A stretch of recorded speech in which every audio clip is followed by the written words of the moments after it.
Josephine Baker, draped in her medals of honor, stood on the stage of the Paris Olympia in the year 1975. The crowd rose like a tide, applause swelling until it seemed to shake the hall. She smiled, radiant beneath the lights, her costume glittering, her presence commanding. Yet the moment was more than a performance. It was a farewell, a lifetime of rebellion, scandal, laughter, exile, and triumph had led to this night. To see her here was to see a woman who had once shaken empires, who had risked her life for freedom, and who had danced through hunger and heartbreak with fearless grace. Welcome, traveler in time. Before we begin, share in the comments where and when you are listening so that our words may join across oceans and years. Subscribe to this channel so that our circle of memory continues to grow, keeping alive the echoes of voices long gone. She was born in St. Louis in the year 1906, when the air itself seemed divided by color. The Mississippi rolled broad and brown, and the sound of steamboat horns mingled with the clatter of horse hooves upon cobblestones. Yet for the child named Frida Josephine MacDonald, life began in shadows. She was born in a place where dreams were scarce, a cramped home where walls remembered hunger. Her mother worked as a laundress. Her father vanished from her life before she could remember his face, and her cradle was made not of wood and soft cloth, but of want. One imagines the scent of starch and soap that filled the air around her, a foamy fragrance that clung to the skin and left the hands raw. In the alleys of St. Louis, children learned quickly to fend for themselves. The crackle of bread crusts discarded behind bakeries, the sharp call of vendors selling fruit from carts, the laughter of boys skipping stones across puddles. These were Josephine's earliest sounds. Poverty, like a rough garment, shaped her small body and her restless soul. She began to work before childhood had ripened, scrubbing steps, cleaning, caring for babies who were scarcely younger than she was. The coins she earned were thin and light, vanishing almost as soon as they were pressed into her palm. Yet from this struggle came her first lessons in survival, that the world owed nothing, that only wit, humor, and movement could command attention in a crowd. But in her, even then, burned something strange and unyielding. Her eyes were large and quick, her smile flashing with mischief. She had the gift of transforming hardship into play, of finding laughter where others found despair. At 8 years old, she would dance in the street for pennies, twisting her thin limbs with exaggerated clumsiness, making passers-by chuckle. Was it not already a kind of defiance to laugh while hunger pressed against her ribs? Children often learn cruelty from the world around them, yet she seemed instead to learn mimicry, satire, the art of turning insult into comedy. Still, St. Louis was a dangerous place for a black girl. The color line was drawn everywhere, in schools, in shops, in the very water fountains. In 1917, when Josephine was just 11, she witnessed horror that no child should see. Riots tore through the city, white mobs rampaging through black neighborhoods. Houses burned, families fled, screams filled the air. The smell of smoke lingered in her memory long after the flames died down. What did that night teach her? Perhaps that safety was fragile, that acceptance could turn to hatred in a breath. Perhaps it hardened her resolve to escape, to find a place where she could not only survive but shine. She married young, too young, a marriage born more of necessity than of love. At 13, she became the wife of a man named Willie Wells, though the bond did not last. Hunger and restlessness drove her from the hearth more than any quarrel. Later, at 15, she would marry again, this time to a steelworker named William Baker. It was from him she took the name that the world would one day know. Yet even in those years, the pull of the stage was stronger than the pull of domestic life. Josephine did not belong in kitchens or laundries. She belonged in the open air where her body could move, where her laughter could scatter sorrow like dry leaves in the wind. Vaudeville troupes passed through St. Louis, bringing with them a kind of magic. For a girl who had known only alleys and washing tubs, the costumes and music were like glimpses of another world. She watched, she imitated, and soon she joined small traveling shows. They were ragged affairs, often filled with performers as poor as their audiences, but for Josephine they were a doorway. On stage, she discovered not only applause but freedom, a freedom her city had never given her.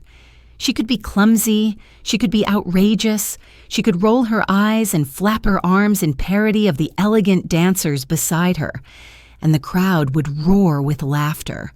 What a strange power this must have felt, to take the body that the world despised and make it irresistible. The streets of St. Louis faded as she traveled further.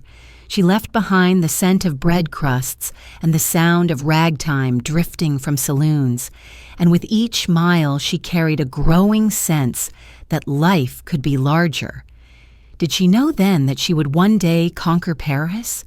Did she feel already the hunger not only for survival, but for transcendence? In her dances, in her laughter, there was more than escape. There was a seed of revolt, a refusal to bow to the place that had tried to contain her. And yet, there is always ambiguity in beginnings. Poverty made her resilient, but it also left scars. Did she ever resent the father who abandoned her? Did she envy the children who carried books to school instead of bundles of laundry? Her laughter was loud, but was it also a shield? When she made faces, when she rolled her eyes on stage, was she mocking only the world, or was she also mocking her own pain? These questions drift like smoke through the story of her early years, never fully answered, never entirely banished. The Mississippi flowed on, indifferent to her struggles. The city grew noisier, richer for some, harsher for others. But Josephine, restless as a sparrow, felt the tug of distance. She had seen the faces of strangers light up when she danced. She had felt the thrill of commanding a crowd. That thrill was intoxicating. It promised not only coins in her palm, but escape from the narrow streets of her childhood. And so, with each passing year, the call of the stage grew louder until it was no longer possible to ignore. In the stillness of night, perhaps she lay awake listening to the distant whistle of trains. Those whistles carried the promise of departure, of freedom. They pierced the darkness, calling her to leave behind hunger, leave behind sorrow, and step onto a road where movement itself was survival. The train tracks stretched out like lines drawn by fate, leading her away from the alleys of St. Louis into the uncertain light of distant cities. And so the child of laundresses, the daughter of absence and struggle, prepared to depart. Her laughter, her mischief, her hunger, all of these would become her weapons. The whistle blew, echoing across the dark river. Somewhere in the distance, the world was waiting. The flicker of gaslight on a cheap stage curtain became the frame through which Josephine stepped into her next world. The curtains were threadbare, patched in places, carrying the smell of dust and the faint lingering smoke of cigars from the audiences who sat only a few feet away. To most, such places were humble, no more than rough theaters where chairs scraped across wooden floors and coins clinked in glasses. But for her, they were cathedrals of possibility. She had left behind the alleys of St. Louis, carried forward by the whistle of trains and the hunger of her own ambition. And now she found herself standing among players who, like her, lived on wit and movement rather than certainty. The vaudeville stage was a restless world, filled with jugglers, comedians, dancers, and singers who survived one night at a time. Here, Josephine's peculiar gift, her ability to parody, to exaggerate, to twist her body into mockery and charm, began to find a true rhythm. She was often cast as the clumsy one, the girl who entered a line of dancers only to stumble, roll her eyes, and turn mistake into comedy. Yet the laughter she provoked was not cruel, for she laughed with them, not at herself. In every pratfall there was cunning, a deliberate choice to twist failure into triumph. She had discovered that audiences adored imperfection when it was presented with joy. Was it not a kind of alchemy to turn humiliation into applause? The air in those little halls was always heavy, tobacco smoke curling upward, the scent of spilled beer sticky beneath shoes, the heat of bodies pressed together in small rooms. On stage, Josephine's thin figure cut through the haze, her eyes alive with mischief. She was quick, faster than the others, her timing sharper, her improvisation bolder. Though still a teenager, she had already learned that to survive in such places, one needed more than practice. One needed instinct, the ability to read the mood of a crowd and bend it. If they grew restless, she startled them with a sudden twist of her body. If they grew solemn, she mocked solemnity itself. It was not elegance they wanted from her. It was life, unfiltered and unpredictable. Behind the stage, life was not easy. Performers shared cramped dressing rooms, their costumes worn and often mended until fabric frayed. Food was scarce, money scarcer. But Josephine, accustomed to hunger, wore poverty like a familiar cloak. What mattered was the applause, that sudden warmth that rose up from strangers and wrapped itself around her heart. After each show, she felt taller, stronger, as if the stage had given her a body more powerful than the one she carried off it. Her travels carried her to Harlem, where the rhythms of a new age pulsed through every street. The Harlem Renaissance was rising, though she may not have thought of it in such words at the time. What she knew was the sound of jazz spilling from doorways, the glow of electric lights that made nights feel eternal, the laughter of artists and poets who believed they were inventing a new world. Harlem was alive, and Josephine entered it like a spark seeking flame. There she joined the chorus lines of traveling revues, still often placed at the back, still told that her skin was too dark, her features too sharp. Colorism shadowed her steps, even among her own. Yet again she twisted rejection into opportunity. If she could not be the prettiest, she would be the funniest, the most daring, the one audiences could not ignore. She rolled her eyes wider, flailed her limbs more wildly, until her clumsiness became more memorable than the practiced precision of those who scorned her. Slowly she learned that to stand apart was not always to be cast aside. It could also be the path to power.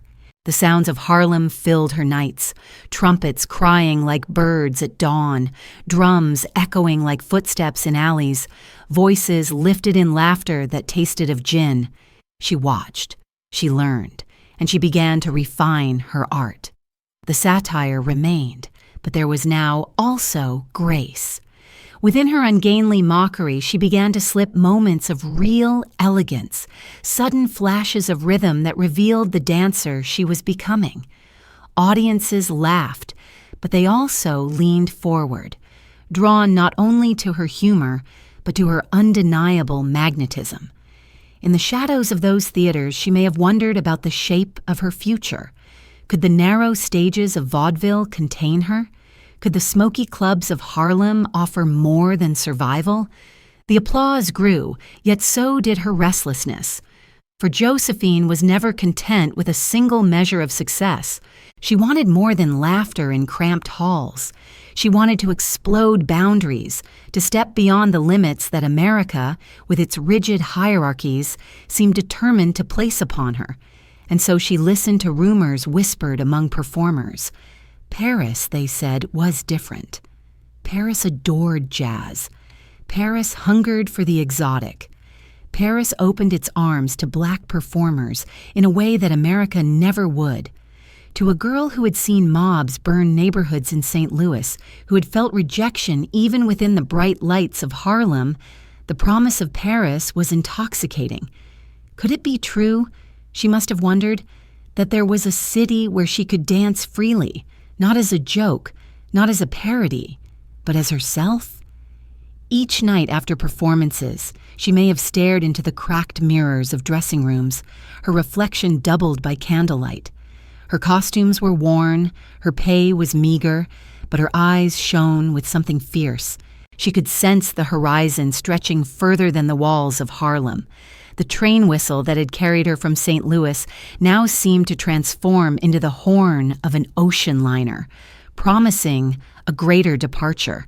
And yet, the choice was perilous. To leave was to risk everything. In America, at least, she had a foothold, a place in the chorus lines, an audience that knew her name. In Paris, she would be nothing, a stranger. But perhaps that was precisely the attraction. To become nothing in a new world was also to have the chance to become everything. What drove her in those nights as she listened to the chatter of fellow performers, as she watched the electric lamps buzz above Harlem's streets? Was it hunger still? The hunger of a child who had danced for pennies? Was it defiance? The determination to prove wrong those who said she would never be more than a comic turn? Or was it a deeper calling, something ineffable, as if destiny itself had chosen her to leap across oceans and transform herself into a myth? These questions remain unanswered, lingering like smoke above the jazz clubs. But history tells us what choice she made. She packed her meager belongings, she joined a troupe traveling to Paris, and she boarded the ship that would change her life. One imagines her standing on deck, the salty wind in her hair, the vast Atlantic stretching endlessly before her. Behind her lay the alleys of St. Louis, the smoky clubs of Harlem, the laughter and scorn that had both shaped her. Before her lay a city she had never seen, a city waiting to be astonished. The curtain had risen in St. Louis, flickered with gaslight in Harlem, but in Paris it would blaze with brilliance. For Josephine Baker was about to become not only a dancer, not only a star, but a symbol that would haunt the 20th century. And as the ship plowed through dark waters, the waves pounding against its hull, the rhythm was like a drumbeat, carrying her toward a destiny larger than she could have imagined. The pounding of waves against the hull carried her across the Atlantic, each crash like the beat of a drum, steady and relentless. Josephine leaned against the railing, her thin frame wrapped in borrowed garments, eyes wide as they traced the endless horizon. The salt wind stung her cheeks, and though the ocean stretched vast and unbroken, it seemed to her not a barrier, but a path. Behind her lay America, its alleys of hunger and its theaters of smoke, its applause mixed with insult. Before her was Paris, a city whose name shimmered like a promise, whispered among performers as a place where music and color spilled into the streets, and where a black woman could become more than a shadow. When at last the ship reached port, the city rose in stone and light, its domes and rooftops unfolding like a stage set painted in dawn. Paris in the 1920s was alive with hunger of its own, though of a different kind. Hunger for new art, for rebellion, for rhythm from across the seas. The war that had scarred Europe less than a decade earlier had also stripped it bare, leaving its people ready to embrace anything that defied sorrow. Into this hunger, Josephine arrived, carrying with her not riches or reputation, but a body quick with wit and a spirit restless for freedom. The streets of Paris carried scents she had never known, warm bread rising from corner bakeries, the perfume of women gliding past in feathered hats, the damp coolness of stone after rain. She heard languages she did not understand, voices tumbling together like music without melody. And yet, even in her strangeness, she felt a strange ease. No one looked at her with the same hard gaze she had felt in America. Here, eyes followed her not with suspicion but with curiosity, a curiosity that could be turned with the right spark into fascination. Her first true stage in Paris was La Revue Negre in 1925, a production that sought to bring the rhythms of Harlem to European audiences hungry for what they imagined as exotic. The show itself may have been born of stereotypes, yet for Josephine it became a throne. When she stepped onto that stage, clad in little more than feathers or in the famous skirt of bananas strung at her hips, the audience gasped, then erupted. She twisted her body in ways that mocked grace even as they embodied it, eyes wide with parody, limbs flailing one moment and carving perfect arcs the next. Paris had never seen anything like her. Was it scandal or was it revelation? Some said she was a wild creature, a symbol of primitive desire. Others said she was a genius of rhythm, an artist who turned mockery into seduction. Perhaps both were true. The applause that rolled through the theater was more than approval. It was frenzy. Men and women alike cheered, laughed, shouted, transfixed by the dancer who defied their expectations and fed their fantasies. In that moment, Josephine Baker ceased to be merely a girl from St. Louis. She became a phenomenon. The banana skirt, now remembered as legend, was both cage and crown. It played into the colonial imagination of the French, who longed for visions of Africa they had never truly seen, simplified and adorned for their pleasure. Yet Josephine wore it with irony. Her rolling eyes, her comic exaggerations, her sudden bursts of elegance, all of these mocked the very gaze that consumed her. Was she exploited, or was she the exploiter, twisting their hunger into her own power? The question lingers, as it must, unresolved. Beyond the stage, Paris opened itself to her. Cafes welcomed her, salons invited her, artists sketched her form, and poets praised her name. Pablo Picasso admired her lines. Ernest Hemingway called her the most sensational woman anyone had ever seen. She strolled down boulevards once closed to women of her color in America, and here she was, hailed, adored, pursued. In her laughter, Parisians heard something liberating. In her dance, they saw not just entertainment, but rebellion, though they may not have named it so. The city itself seemed to conspire in her rise. Paris was then the heart of the avant-garde, where jazz pulsed in smoky clubs, where surrealists and painters broke boundaries, where the very air seemed restless with invention. Josephine fit into this chaos as though born for it. She embodied both the comedy of vaudeville and the sensuality of jazz, the parody of the old and the promise of the new. To watch her was to feel time itself loosen, rules dissolve, and possibilities flare. Yet beneath the glitter of her rise lay a quieter truth. Josephine was still very young, scarcely 20, far from home, adrift in a language she did not speak. Fame came swiftly, but with it came solitude. Did she lie awake in foreign hotel rooms, listening to the muffled hum of the city, wondering if she belonged to Paris or if she merely performed for it? Did the applause, no matter how loud, drown out the ache of the child who once slept hungry in St. Louis?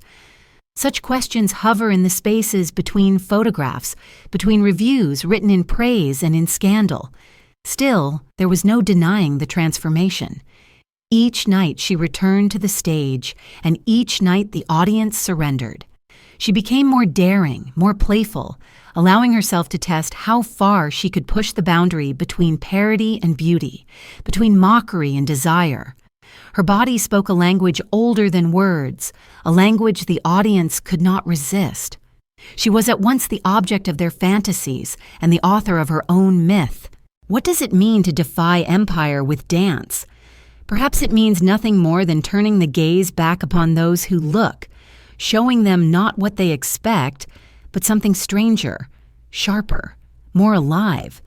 Perhaps it means survival, the cleverness of a child from St. Louis who learned that laughter could feed her. Or perhaps it means something greater, that in her twisting limbs and rolling eyes, Josephine Baker unsettled the order of a world that believed it could define her. Paris, intoxicated, crowned her a star. Yet the night always ends, applause always fades. As she stepped from the stage and into the shadows behind the curtain, the silence pressed close again. Outside, the city buzzed. But within her there may have lingered the same uncertainty that had always haunted her. Who was she when the music stopped? And in that silence, with the roses still fresh in her arms, one can imagine a shadow following her, long and uncertain, reminding her that every triumph carries with it the seeds of doubt. The shadow behind the curtain lingered long after the applause had subsided, stretching across the floorboards like a companion she could neither banish nor embrace. Josephine stepped from the brightness of the stage into the narrow corridor where the scent of powder and sweat clung to the walls, and there, in the dimness, the weight of her own contradictions seemed to press down upon her. To Paris she was radiant, scandalous, untouchable. Yet alone she remained a woman far from home, her heart beating with a strange mixture of triumph and unease. Her fame grew with a swiftness that astonished even those who had first seen her stumble into the chorus line in Harlem. Paris adored her, and Paris adored scandal. She danced not as others did, but with a freedom that mocked constraint, her body moving between comedy and seduction so fluidly that no one could decide if she was clown or goddess. To many, she became both. Critics wrote of her as if she were a force of nature. Some likened her to a storm, unpredictable and fierce. Others described her as a wild creature, untamed, echoing the fantasies of colonial imagination. She read their words, sometimes with laughter, sometimes with bitterness. Did they praise Josephine, or only the mask they had constructed for her? Off stage, her life became as much a spectacle as her performances. She walked the boulevards with a pet cheetah at her side, its collar glittering with jewels, delighting in the startled looks of passers-by. She dined in the grand restaurants where chandeliers threw light like fractured stars across crystal glasses, and where once she might have been turned away, she now was received as royalty. The very city that had embraced scandal as a kind of art turned her every gesture into legend. And yet, in that glitter, there was a loneliness. For while she was adored, she was also exoticized, made into something more symbol than woman. Suitors flocked to her, men of wealth and position eager to bask in her glow, women too drawn by her magnetism. She loved freely, often scandalously, defying the expectations of propriety. She did not conceal her affections, nor did she apologize for them. Lovers came and went, some leaving her heart bruised, others lingering only as whispers in her memory. Each affair was another chapter in the story of a woman who seemed to live without boundaries. Yet perhaps each was also a search for a home she had never known. Her relationships with women, spoken of in hushed tones, carried both passion and controversy. In the salons of Paris, such affairs were both daring and whispered, yet for Josephine they were natural, an extension of her refusal to be contained. Did she seek in these loves the tenderness she had been denied in childhood? Or was it simply that her heart, like her body on stage, moved where it would, unafraid of scandal? History cannot answer, only suggest, leaving the mystery of her desires to drift like smoke through her story. As her fame deepened, so too did the contradictions of her existence. France celebrated her, yet always as something other, as the embodiment of fantasies tied to empire. Her skin, her hair, her movements, all became symbols of a world colonized and consumed by European imagination. She knew this, and at times she mocked it, playing into the caricature only to twist it back upon itself. But the weight of being both adored and reduced must have pressed upon her spirit. Was she free in Paris, or merely imprisoned by a different kind of gaze? Still, she embraced the life that fame afforded her. She purchased fine clothes, adorned herself in jewels, filled her home with music and laughter. She traveled across Europe, performing in grand theaters where audiences wept and cheered, sometimes fainted with the force of their own adoration. She was no longer the girl who danced for coins in the streets of St. Louis. She was a woman who commanded empires of attention. Yet perhaps in the quiet of her dressing room, when the perfume of roses left behind by admirers began to wilt, she wondered if such adoration could ever truly fill the emptiness she carried. Her scandals, her loves, her daring performances all blurred together into a legend that Paris could not resist, and she, in turn, became addicted to the rhythm of that life, the applause, the whispers, the roses that piled at her door. Each night she gave herself to the stage, and each night the audience gave her back their hunger. It was a cycle, dazzling and exhausting, both gift and curse. But glamour has its shadows. For even as she rose higher in Paris, the memory of America tugged at her. Letters arrived from home, reminders that in her own country she was not a star, but still a black woman denied dignity. Paris embraced her, yet America had cast her aside. That paradox lingered like an echo, shaping her identity in ways she may not have spoken aloud but could never escape. The roses in her dressing room began to droop, petals falling silently onto the polished floor. The fragrance, once intoxicating, turned heavy, almost suffocating. They were tokens of love, of adoration, yet also reminders of impermanence. Beauty fades, applause dies, and even the most dazzling performances dissolve into memory. Perhaps she bent over those roses in the quiet hours, breathing in their fading scent, wondering how long her star would burn. And as the last petal dropped, unseen in the darkened room, the sound of children's laughter drifted faintly from somewhere beyond, carrying her story toward a dream not yet realized. The echo of children's laughter, faint and far away, seemed to follow her even in those years of Parisian triumph. It clung to her thoughts like a melody unfinished, promising joy yet always just beyond reach. Josephine, who had grown up amidst hunger and struggle, carried within her both a wound and a longing, the wound of abandonment and the longing for a family that could not be fractured by cruelty or poverty. The wilting roses in her dressing room reminded her of impermanence, but the sound of children, imagined or real, stirred in her a vision of permanence, of roots she had never known. In France, she bought a grand estate in the Dordogne countryside, a chateau that rose with stone walls and wide windows, surrounded by fields where the wind moved like a whisper through grass. To many, it was extravagance. To her, it was possibility. Here she would build not merely a home, but a dream. She called it Les Milandes, and within its walls she hoped to craft a life that defied the divisions of the world. She spoke of adopting children of many races, of many faiths, raising them together as brothers and sisters, proof that humanity need not be bound by prejudice. She called them her rainbow tribe.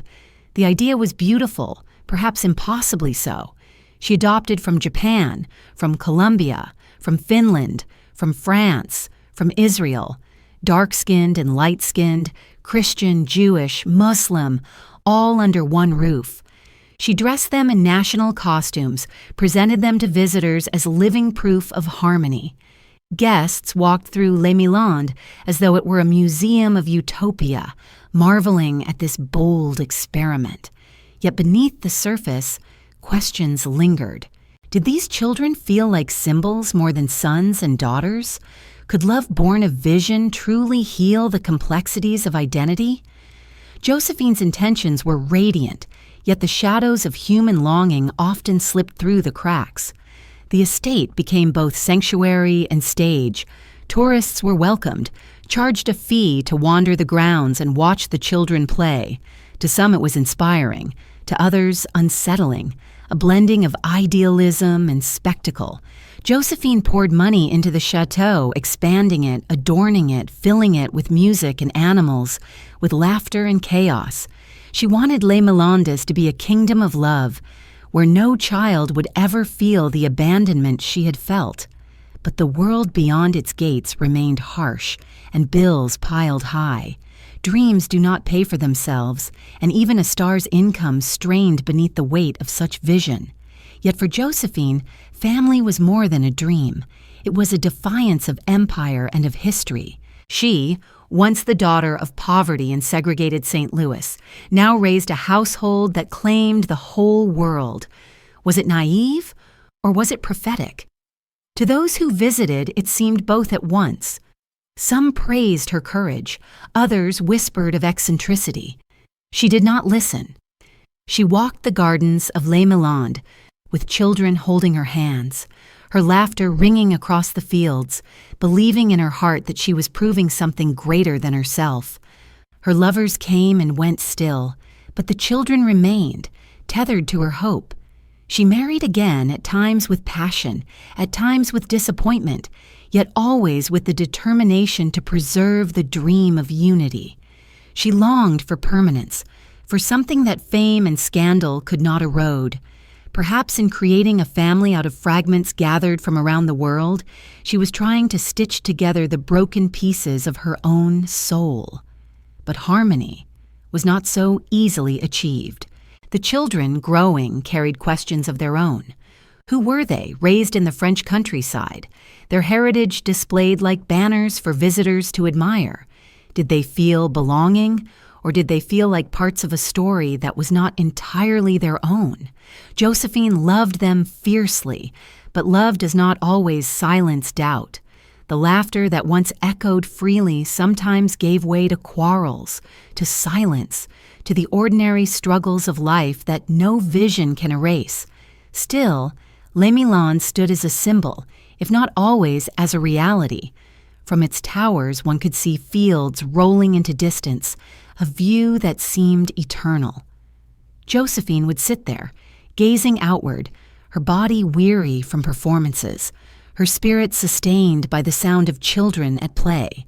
She believed herself not merely an entertainer, but a mother of nations, a builder of peace in microcosm. And if the world sometimes mocked her idealism, she shrugged it off, as she had always shrugged off mockery. For in her heart, this was the greatest performance of all, the performance of love made visible. And yet, beneath the music of her dream, the rhythm of the world shifted once again. War clouds gathered in Europe, whispers of invasion, of tyranny rising. The laughter of her children drifted into the distance, blending with the rustle of leaves, even as darker winds began to stir. The medals she would one day wear lay far in the future, but already the scent of roses in her dressing room seemed mixed with something sharper, the faint iron tang of coming struggle. The chateau, though filled with life, was surrounded by silence. In that silence, Josephine may have stood at a window, watching the shadows lengthen, listening as the echo of children's laughter gave way to the solemn march of distant drums. The fading laughter of children dissolved into silence, and in its place rose the solemn march of distant drums, though no parade yet filled the streets. Europe in the 1930s was restless, uneasy, the air itself carrying a tension like the pause before a storm. Josephine, so long the darling of Parisian theaters, now stood at the edge of another role, one she had not sought but could not refuse. For in the quiet corridors of her chateau and in the smoke-filled salons of Paris, whispers traveled, whispers of armies massing, of leaders drunk on conquest, of a world sliding toward darkness. And as the shadows lengthened, Josephine listened. She was no soldier, no politician. She was a dancer, a woman of laughter and roses. Yet something in her spirit had always been restless, defiant. When war broke out in 1939, when France itself trembled beneath the threat of Nazi power, Josephine did not retreat into safety. She stepped forward.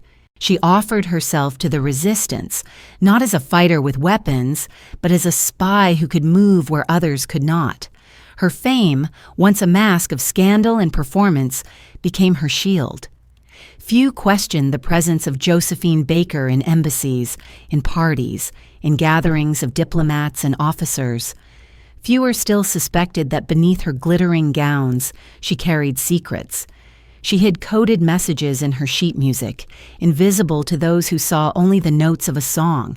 She carried intelligence across borders, using her celebrity as cover. When she performed, her audience believed they were seeing a star. In truth, she was also listening, watching, collecting fragments of information that would be carried back to those who fought in the shadows.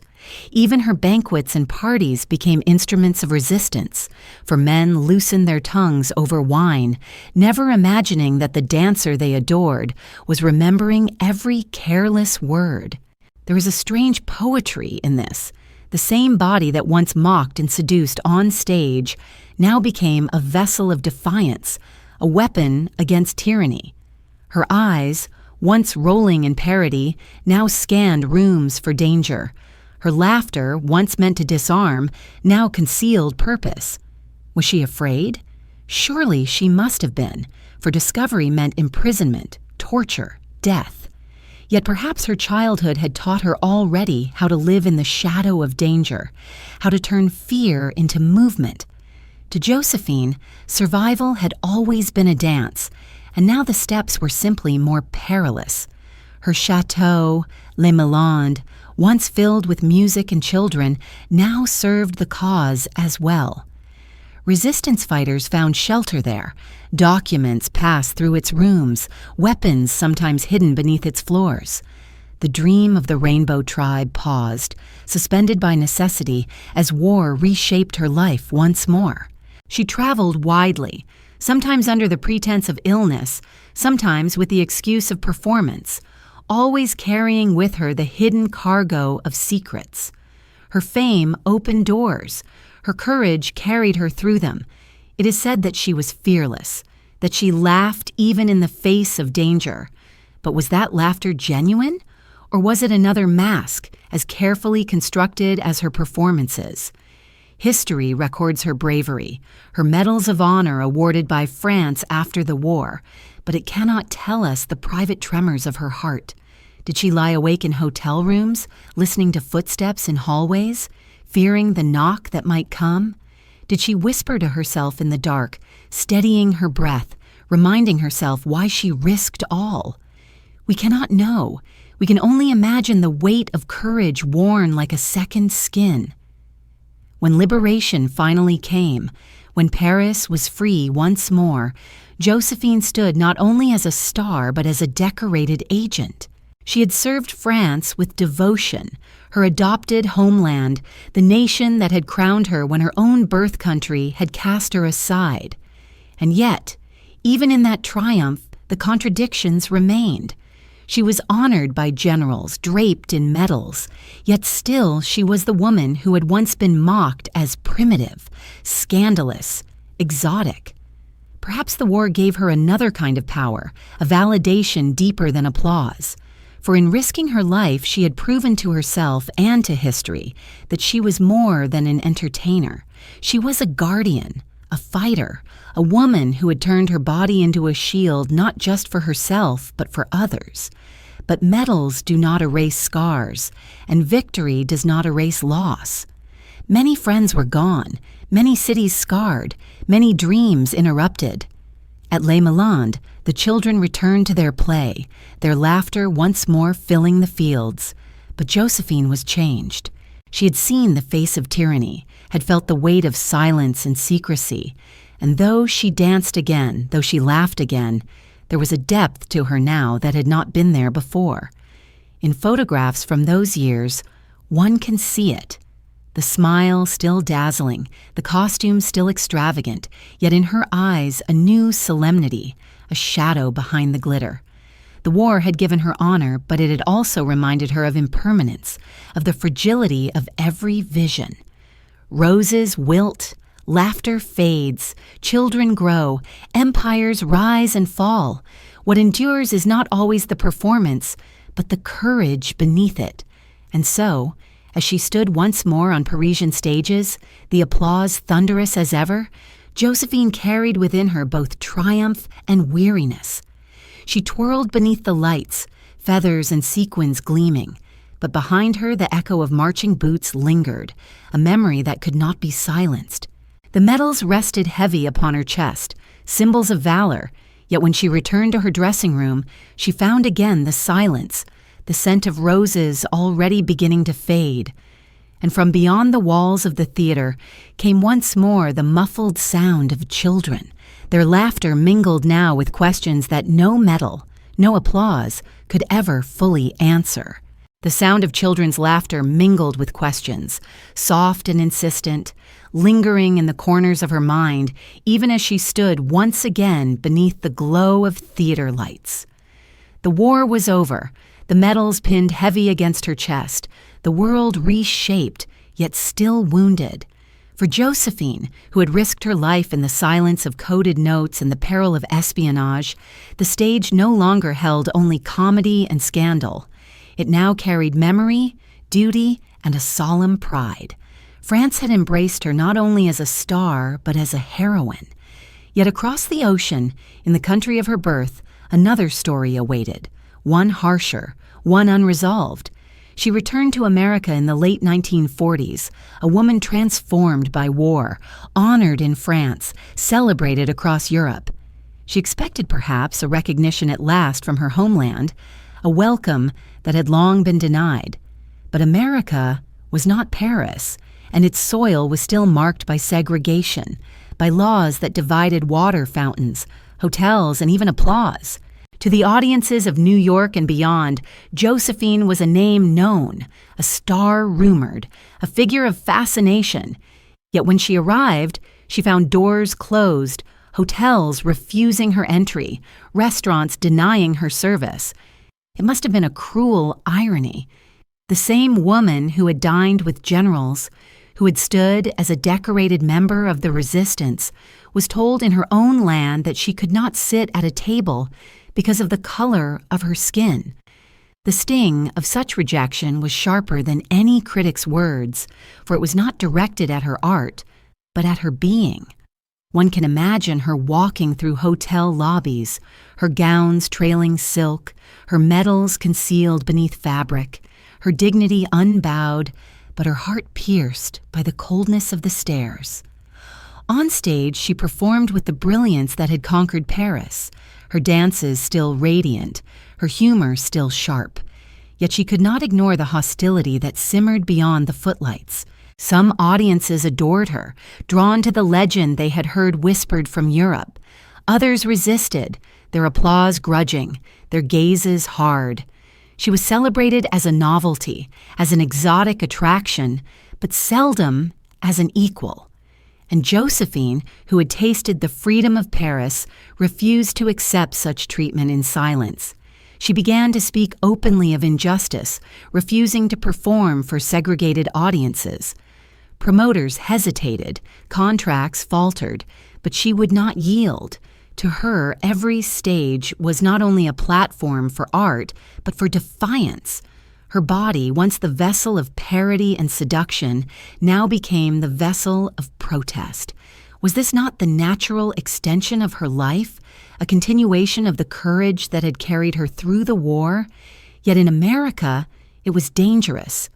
Those who challenged segregation risked not only careers but safety, and Josephine found herself entangled in controversy once more. She was accused, slandered, sometimes denounced. The FBI opened files on her, watching, listening, treating her not as a heroine, but as a threat. Newspapers printed both praise and venom, their words cutting through her image like knives. She stood on stage, sequins catching the light, but beneath the sparkle lay fatigue, the weight of battles fought in shadows and now in public. Still she pressed forward, her voice unshaken, her laughter still carrying defiance. Perhaps at night, in hotel rooms where she was finally permitted to stay, she sat by the window listening to the hum of American cities. They were cities alive with jazz, with traffic, with possibility, yet also cities that had turned her away, that had reminded her again of the fragility of belonging. Did she wonder if America would ever love her as Paris had? Did she regret returning, or did she find in its rejection a confirmation of her mission? Such questions linger, unanswered, suspended between the lines of her speeches and the silence of her private thoughts. Her rainbow tribe waited for her in France, her children of many nations growing beneath the towers of Les Milandes. To them she was mother, protector, dreamer. To America she was troublemaker, outsider, inconvenient symbol. This duality shaped her, as it always had. The girl from St. Louis had learned to twist pain into comedy, rejection into performance, and now she sought to twist injustice into protest. Yet the cost was high. Contracts dwindled, opportunities narrowed, whispers grew louder. Still, there were moments of triumph even in that hostile land. In some cities, she drew crowds who adored her, who saw in her not scandal but inspiration. Young black women watched her and saw possibility, saw a body unashamed, a voice unafraid.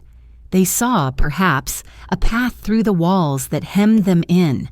And though Josephine may not have thought of herself as a prophet, her very existence became a declaration. She was a star who refused to bow, a woman who carried Paris in her step and resistance in her breath. Yet after each curtain call, after each night of brilliance, the silence returned. The applause faded, the stage emptied, and Josephine found herself once again alone with the contradictions of her life. America had not embraced her, and perhaps it never would. She had medals in her suitcase, but prejudice in her face. She had laughter in her voice, but sorrow in her heart. And as she prepared to leave once more, to return to the chateau where children's laughter filled the halls, the sound of a closed hotel door lingered in her ears, muffled and heavy, like the end of a song unfinished. The muffled sound of that closed hotel door lingered like an unfinished song, a silence heavier than words. Josephine carried it with her as she crossed the streets of American cities, as she stood in theaters that smelled of tobacco and perfume, as she faced audiences divided not by preference but by law. The rejection she had felt upon her return was no longer just personal.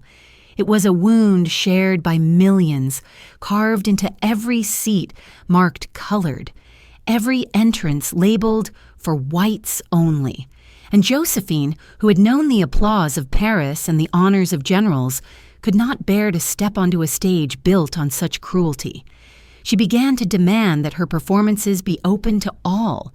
If a venue insisted on segregation, she refused to appear. Promoters argued, audiences protested, contracts dissolved, yet she held her ground. To dance before a divided crowd was, to her, to betray not only herself, but the very idea of freedom for which she had risked her life in the war. And so the stage, once a place of comedy and scandal, now became her pulpit of defiance.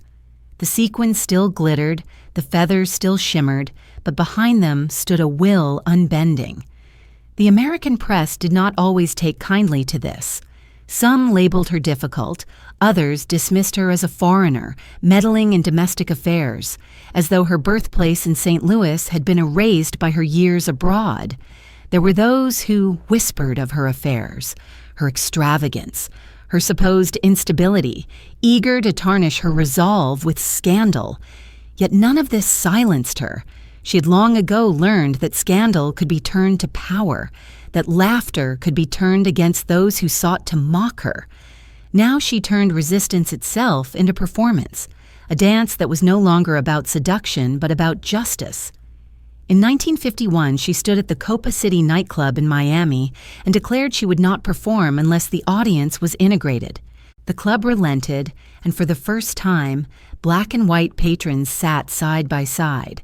It was not only a concert, it was a breach in the wall of segregation, a glimpse of what could be.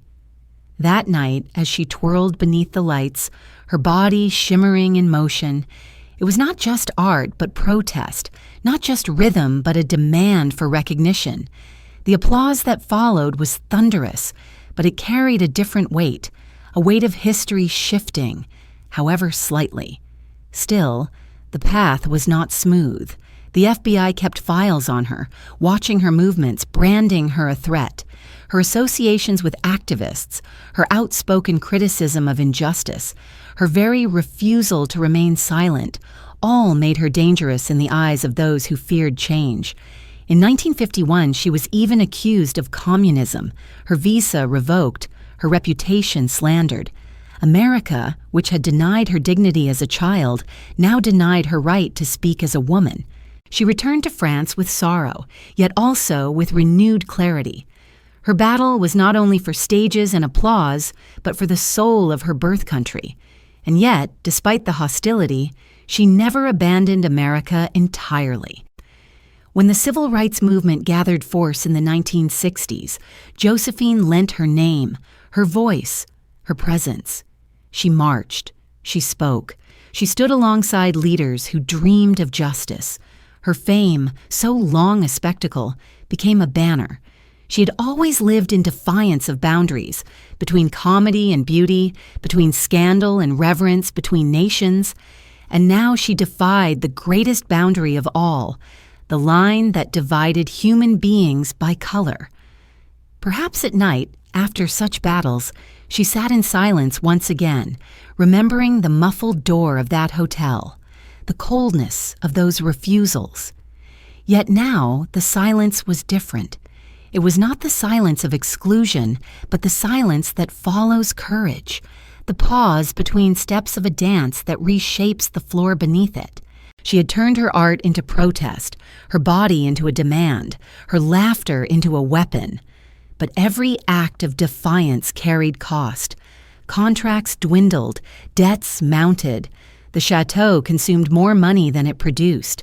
Her rainbow tribe grew, their voices echoing in the halls, their needs unending.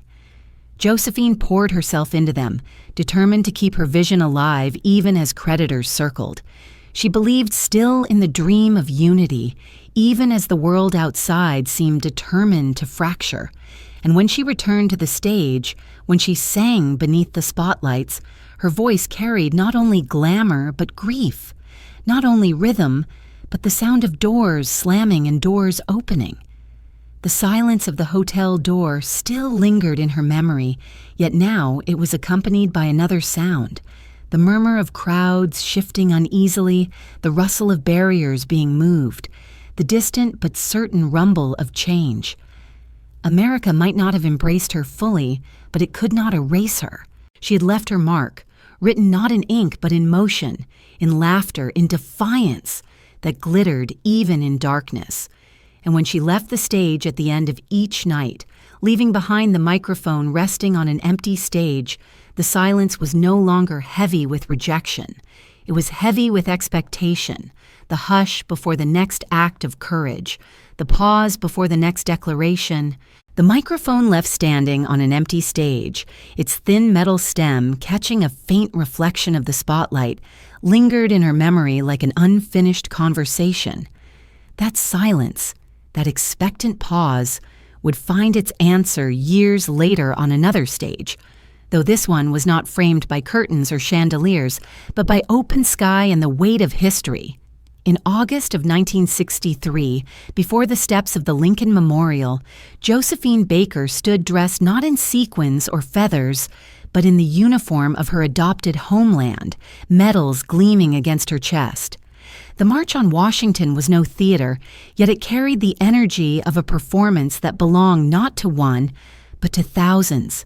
And Josephine, who had always lived at the border of art and defiance, now became both witness and symbol. She was the only woman officially invited to speak that day alongside Martin Luther King Jr. The crowd stretched out before her in waves, a sea of faces shimmering in the heat, voices rising together like a tide. She looked upon them not as strangers, but as kin. For in each uplifted face, she saw a reflection of her own journey. From alleys of St. Louis to the grand halls of Paris, from rejection to applause, from silence to speech. She spoke with a gravity that startled some, for they expected perhaps the dancer, the exotic star. But what they received was the voice of a woman seasoned by war, by exile, by struggle. Wearing her Free French uniform, adorned with the very medals she had earned as a spy, she reminded the gathering that freedom was not given but claimed, not spoken but fought for. Her words carried the cadence of lived experience, the authority of one who had stood against tyranny not on paper, but in flesh. Yet within her speech, there was also longing, a question that had haunted her always. Why must freedom come at such cost? Why must belonging remain so fragile? The crowd listened, their silence thick, punctuated only by the rustle of flags and the distant murmur of wind. For once, Josephine was not parodying, not mocking, not seducing. She was testifying. The laughter that had been her shield was set aside, replaced by solemnity. Did the younger ones in that crowd, those who had never known her banana skirt, her Parisian scandals, see her as an elder, as a motherly figure crowned by experience? Perhaps, and perhaps others saw still the legend, the star, the woman who had once shocked Europe into adoration. But all of them heard her as one who had carried scars across oceans and offered them now as proof that courage was possible. And yet, as always in Josephine's life, recognition was double-edged. To some, she was inspiration, to others, an outsider. The American press barely noted her presence, diminishing her contribution, dismissing her as a foreigner. But for those who stood close enough to see the resolve in her eyes, she was unforgettable. A woman who had risked her life in France, who had built a family out of fragments of the world, now gave herself once more to the dream of justice. When Martin Luther King Jr. delivered his words, words that would echo across generations, Josephine stood among those who listened, her medals catching the sun. Did she feel herself part of that dream, or merely a shadow on its edges? Did she wonder if her own voice, so often dismissed, would ever carry with equal weight? She did not say. She stood silent now, allowing the tide of his words to wash over her, as if to remind her that she was not alone, that the struggle she had carried across continents was shared by many. Later, when she spoke of that day, her voice carried pride, but also sorrow. Pride in the vision she had glimpsed, sorrow in the knowledge that visions are fragile, easily fractured. For Josephine had lived long enough to know that applause fades, revolutions falter, and justice, though spoken, is not always enacted. Still, she cherished the memory, the sea of faces united, the sound of voices lifted, not in song, but in demand. It was perhaps the greatest stage of her life, though one in which she was but a single figure among many. After the march, she returned to France, to Les Milandes, to her children who waited with open arms. Yet the weight of America's wounds followed her. She could not forget the sight of those crowds, nor the feeling of standing at the center of history.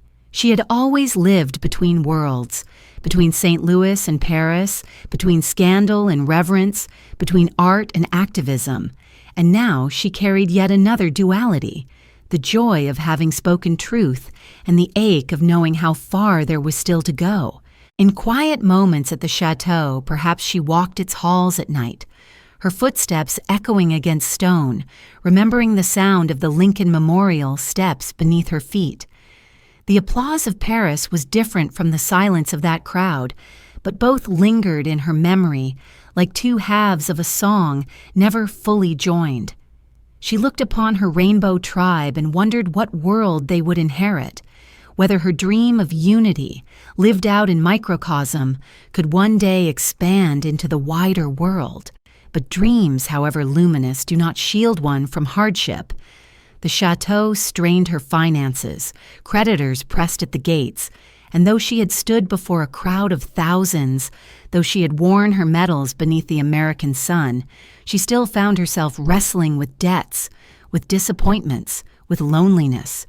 The world hailed her as a symbol, But symbols cannot pay bills, nor can they soothe the private sorrows of a woman who gave everything and received in return both reverence and rejection. The toll of a distant church bell would sometimes reach her through the windows of Les Milandes, its sound solemn, its rhythm steady. Each note reminded her of both continuity and fragility, of history unfolding slowly, of victories won and lost.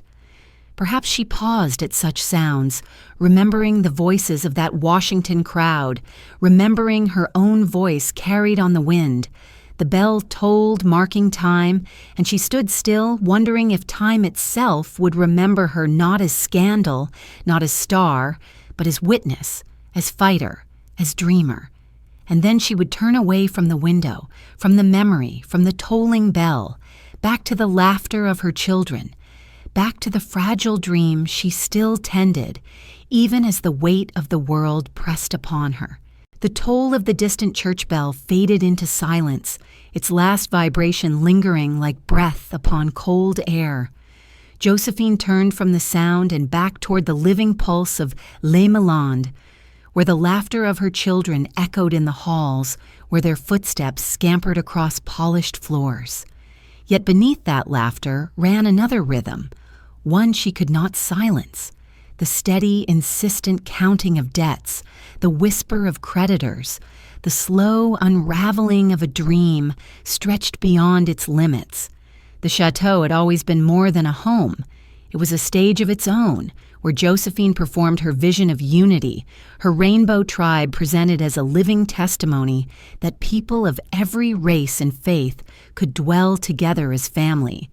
Tourists came, marveling, taking photographs of the children in their costumes, speaking of harmony and hope. Newspapers wrote stories, some praising her daring, others questioning the strangeness of turning her household into spectacle. Josephine brushed aside the doubts. To her, the dream was everything. Yet dreams, however radiant, require foundation, and hers was built not upon gold, but upon the fragile currency of fame. Money flowed out of Les Milandes faster than it ever flowed in. The costs of raising so many children, of keeping a chateau, of entertaining guests, and maintaining the image of abundance, these mounted relentlessly. Josephine gave concerts, toured, lent her name to projects, but even her brilliance could not cover the widening gap. And so bills began to gather on her desk, papers scattered like fallen leaves, their numbers heavy with accusation. She, who had once commanded empires of applause, now found herself negotiating with banks, bargaining with creditors, fighting to keep the dream afloat. Perhaps in the candlelit evenings, as she sat alone after the children had gone to sleep, she studied those papers with a mixture of defiance and despair. The flicker of flame illuminated her medals, reminders of courage and victory, yet beside them lay the figures of debt, cold and unyielding. Did she wonder then if she had overreached, if her vision was too fragile for the world as it was? Or did she remind herself that she had always lived on defiance, that every stage of her life had seemed impossible until she danced it into reality? Her generosity, so admired by friends, was also her undoing. She gave freely to charities, to strangers, to anyone who came to her in need. She could not say no. Poverty had taught her the pain of denial, and so she denied no one. Yet in giving, she drained herself. The line between abundance and collapse is thin, and Josephine walked it daily, her smile still radiant, her laughter still ringing, even as shadows lengthened behind her. The children, too, grew older, their needs changing, their questions deepening. Some longed to know their origins, to understand the cultures and families from which they had come. Others struggled with the weight of being symbols, displayed to the world as proof of harmony. Josephine loved them fiercely, but love alone could not ease every wound. At times, discord rose within the household, quarrels and silences breaking the illusion of perfect unity. Still, she persisted. determined that her rainbow tribe would remain the beacon she had promised. But the world beyond Les Milandes grew less patient. Creditors came to the gates, their footsteps echoing on stone, their voices insistent. Banks demanded payment. Officials threatened seizure.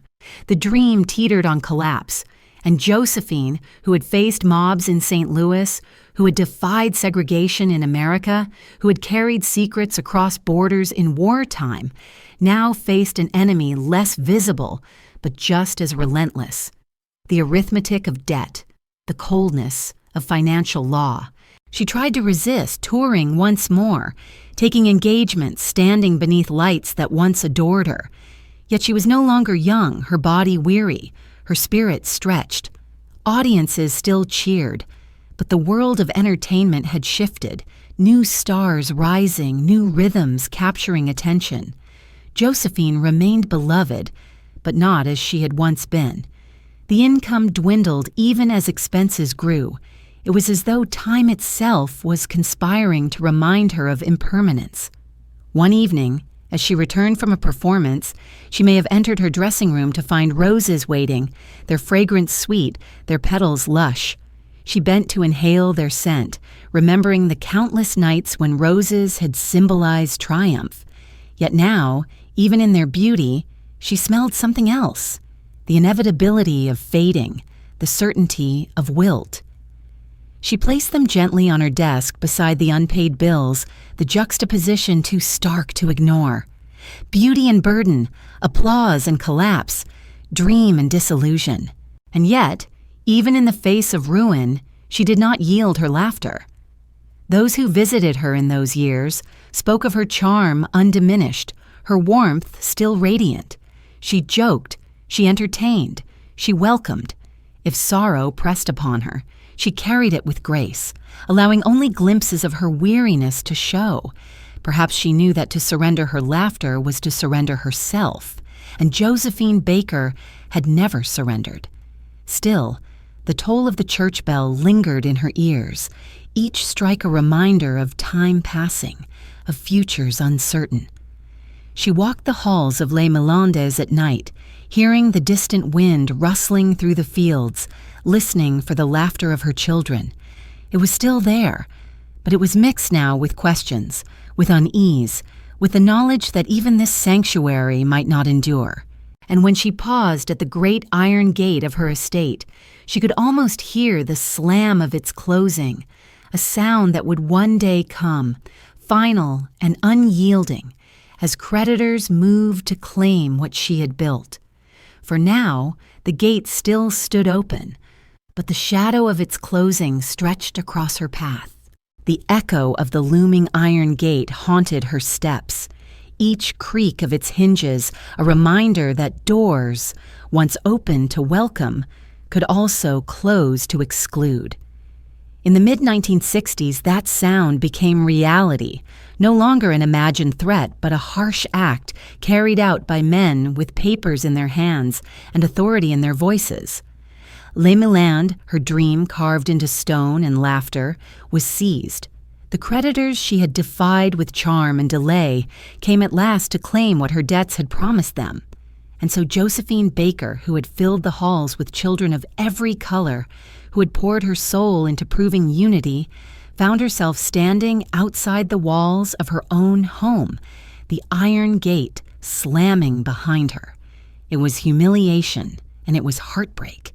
She wept openly, her body collapsing with grief, carried away by friends as though her spirit itself had broken. The chateau that had been her sanctuary, her stage of hope, her utopian family experiment, was now stripped from her. The gardens she had walked, the rooms she had adorned, the laughter of her rainbow tribe, all reduced to accounts and debts in the eyes of the law. Her dream, which she had shown to the world as proof that love could conquer prejudice, was dismantled not by hatred, but by arithmetic, by the cold machinery of finance. The children, scattered, bore the shock as deeply as she did. Some were taken into care, others placed with friends, still others returning uncertainly to her arms in later years. The family she had built with such passion, fractured under the weight of necessity.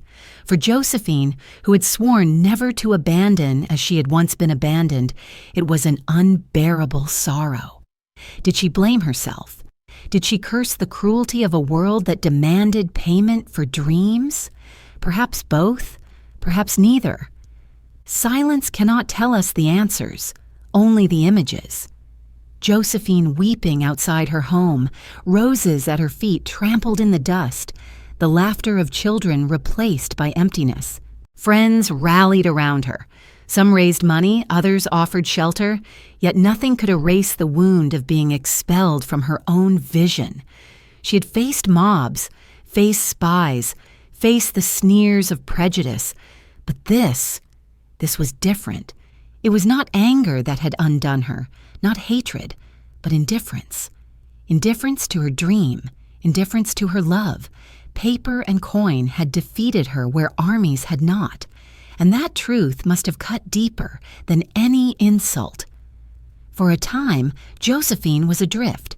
She traveled, she sang, she accepted engagements, but the radiance of her smile seemed thinner, her eyes shadowed by grief. She was still admired, still adored in Paris, still a name whispered with reverence, yet she was also a woman without a home, a mother separated from many of her children. To see her on stage in those years was to see a legend shining still, but also to glimpse the sorrow beneath the sequins, the quiet ache behind the laughter. One imagines her in the small rooms she sometimes occupied then, far from the grandeur of Les Milandes. The walls bare, the furniture plain, the silence heavy. Perhaps she sat at a modest table, a cup of tea cooling beside her, her medals resting in a box unopened, her gaze distant. Did she recall the voices of her children echoing across stone halls? Did she remember the gardens filled with their games? Each memory must have been both comfort and torment, a reminder of what she had built and what she had lost. Yet Josephine was never one to remain bowed. Even in sorrow, her defiance stirred. She spoke publicly of her eviction, denouncing the injustice, rallying support. She reminded the world that her dream was not broken, only interrupted. And slowly, through the compassion of friends, through the loyalty of those who loved her, light began to return. Chief among those who came to her aid was Princess Grace of Monaco, who had known Josephine as a friend and who now stepped forward as savior. Grace offered her refuge, dignity, the assurance that she would not be left to fade in obscurity. In Monaco, Josephine found not a palace of her own making, but a haven given freely, without demand of payment, without calculation of debt. But the wound of Les Milandes never truly healed.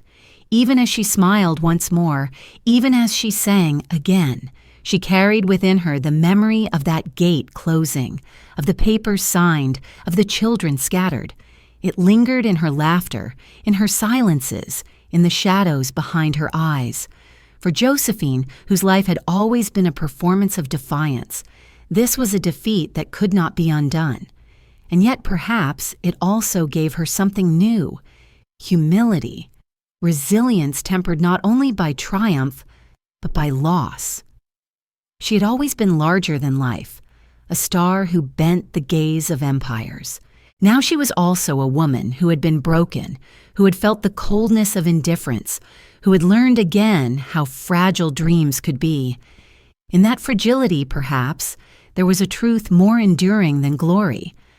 At night, in Monaco, she may have walked along the seashore, the waves whispering against stone, the moonlight painting silver across the water. The sea, which had once carried her to Paris in hope, now spoke of endurance, of tides rising and falling, of permanence within impermanence. She listened, and perhaps she found comfort in its rhythm, even as the memory of the iron gate clanging shut echoed faintly still in her ears. The soft sound of sea waves against stone in Monaco became the new rhythm of her life, gentle and persistent, washing over her wounds with patience rather than triumph. Here, in the principality where cliffs met the sea and gardens hung like jewels above the water, Josephine Baker found refuge. The woman who had once been cast from her chateau, her dream torn from her by creditors, now walked under the protection of Princess Grace, who extended to her not pity but kinship. Grace, who herself had known the strangeness of living between worlds, Hollywood star turned royal consort, recognized in Josephine a spirit marked by both brilliance and sorrow. The bond between them was quiet, formed not of spectacle but of mutual recognition. Josephine, accustomed to applause and betrayal, discovered in Grace someone who offered her dignity without condition, a gift rarer than jewels. To walk with the Princess of Monaco, to share meals at her table, to rest in her guest house by the sea, these were gestures that restored not her fortune, but her sense of worth. The world might have stripped her of Les Milandes, but it could not strip her of friendship freely given. Yet even as she breathed in the salt air of Monaco, her heart remained restless. She could not remain forever in refuge. There was still the stage, still the need to prove, still the call of audiences who remembered and longed for her presence. She accepted engagements once more, not only out of necessity, but out of defiance. To retreat into silence would have been to accept defeat, and Josephine Baker had never bowed to silence. So she returned, her figure older now, her body carrying the marks of years and battles, yet her spirit undimmed. On stage she sang, her voice carrying not the carefree tones of her youth, but the depth of a woman who had lived through poverty, war, scandal, and exile. Audiences listened differently now. They no longer came merely for the scandalous dancer of the banana skirt. They came for the legend, for the survivor who embodied resilience. She became, in those years, less a starlet and more a monument, her performances tinged with nostalgia yet radiant with authenticity. Each note was history, each gesture memory. But even monuments are fragile, and Josephine still wrestled with debts, still faced the practical burdens of sustaining her family. Some of her children rejoined her, others drifted. The unity of the Rainbow Tribe fractured yet not forgotten. She did what she could, holding them close when possible, reaching across distances when not. Perhaps in those years she came to accept what had once been unbearable, that love does not always hold everything together, that even the fiercest mother cannot command fate. In the quiet evenings of Monaco, she may have sat on terraces overlooking the sea, the air fragrant with jasmine, the horizon fading into darkness. Grace's kindness surrounded her, yet she remained a woman haunted by both triumph and loss. She remembered Parisian applause, the warmth of roses pressed into her arms, the roar of crowds that once seemed eternal. She remembered also the cold silence of American hotels, the iron gate closing at Les Milandes, the sound of creditors' footsteps on her stone floors. To carry both at once was the paradox of her life. To be worshipped and rejected, exalted and expelled, adored and abandoned. And yet, from that paradox arose her resilience. The very fact that she could stand again before audiences, that she could still command attention, that she could still laugh, this was her victory. Few survive such extremes. Fewer still return with grace. Josephine's life was never smooth, never stable, but it was always lived in motion, like the waves that struck endlessly against the rocks below her window. Rise, fall, retreat, return. The rhythm was ceaseless, and she, like the sea, endured. Her friendship with Princess Grace gave her not only shelter, but a reminder that dignity could be restored by kindness. It is easy to imagine them walking together along the palace gardens, two women, once outsiders in their own ways, now sharing quiet conversation as the scent of roses filled the evening air. Did Josephine confide in Grace the full weight of her sorrow? Did Grace see in Josephine not only the legend, but the fragile human beneath? The answers remain hidden, as so much of intimacy does. But the bond was real, and it steadied her. Still, the stage called, and Josephine answered. She began to plan a grand return, a retrospective performance that would honor her long career, a final act not of scandal, but of remembrance.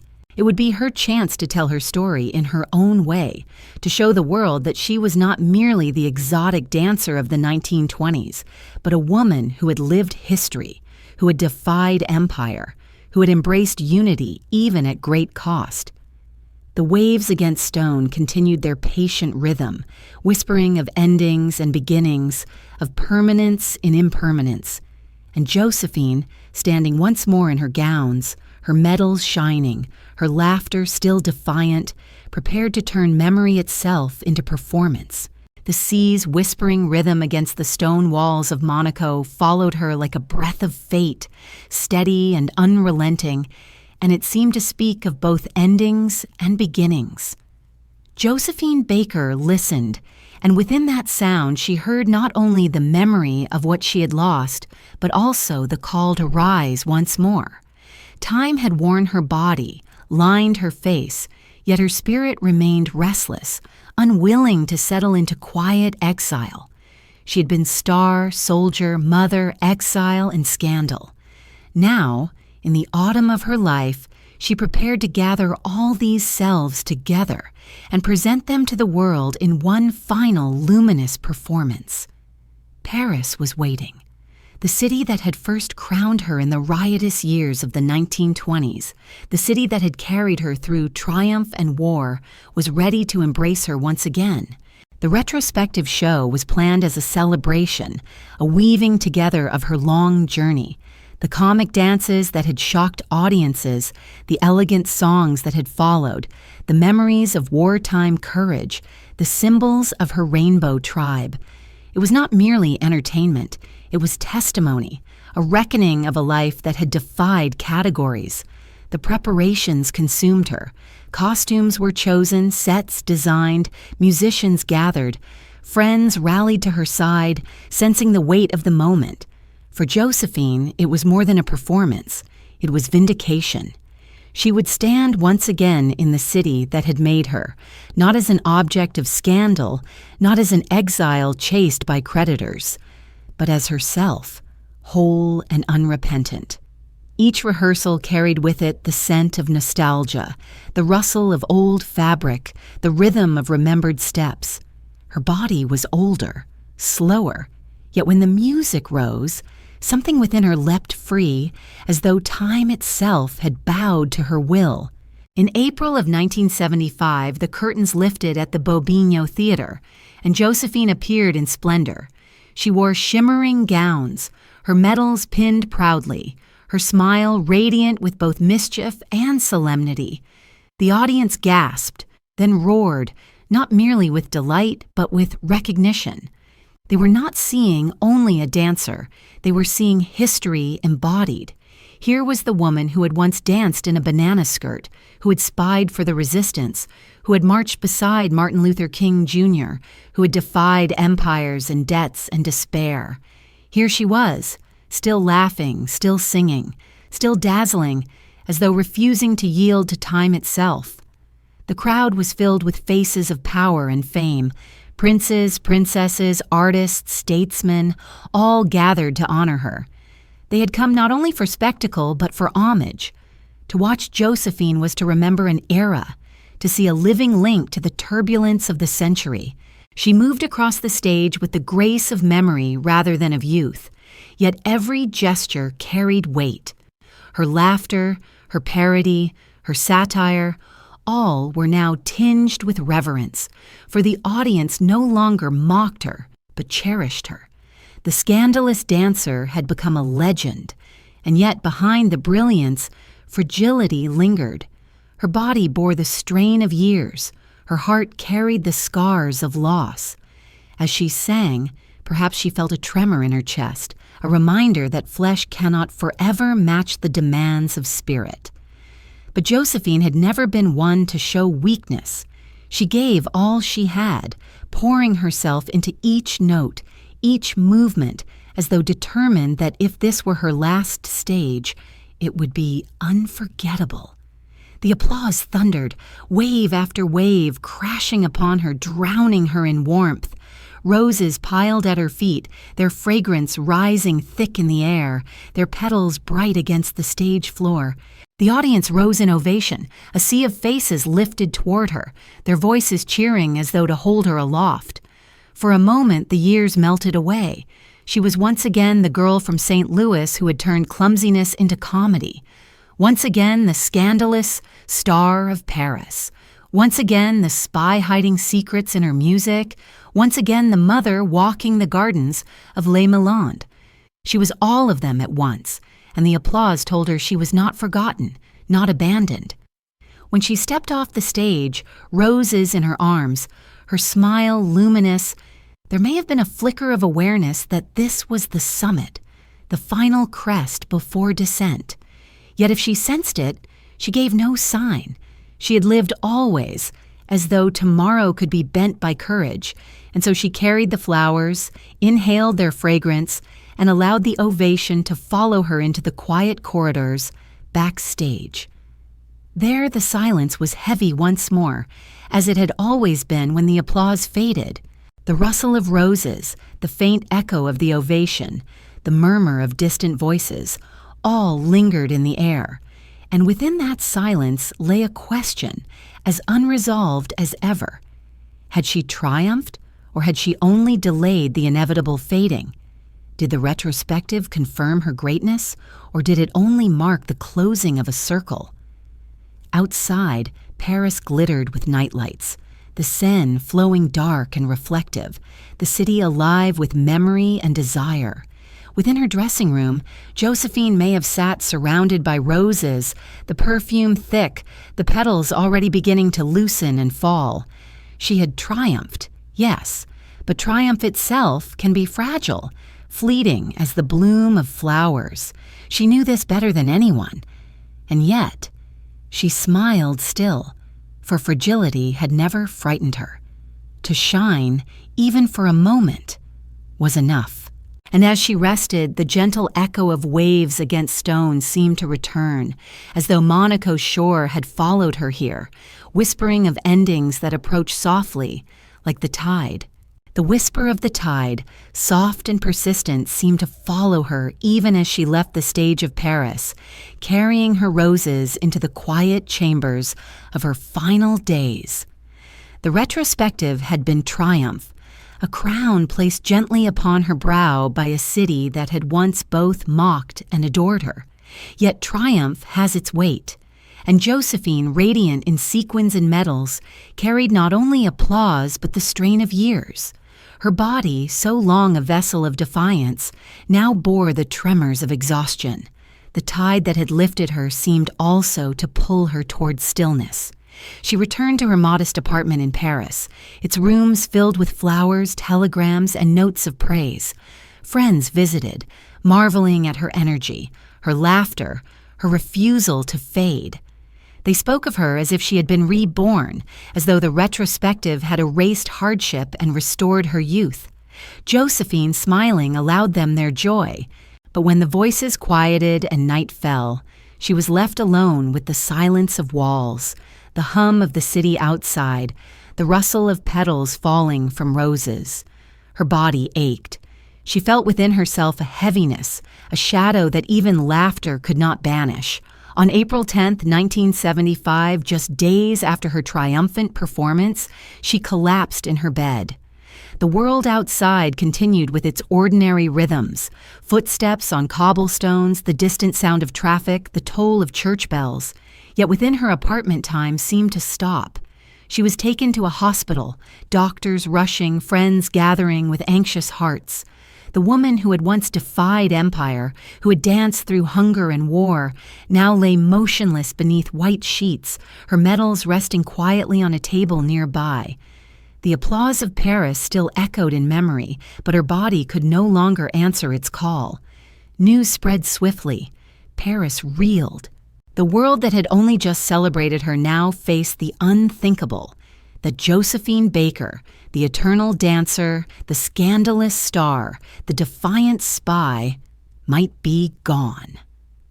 Crowds gathered outside the hospital. Reporters pressed forward. Headlines carried her name.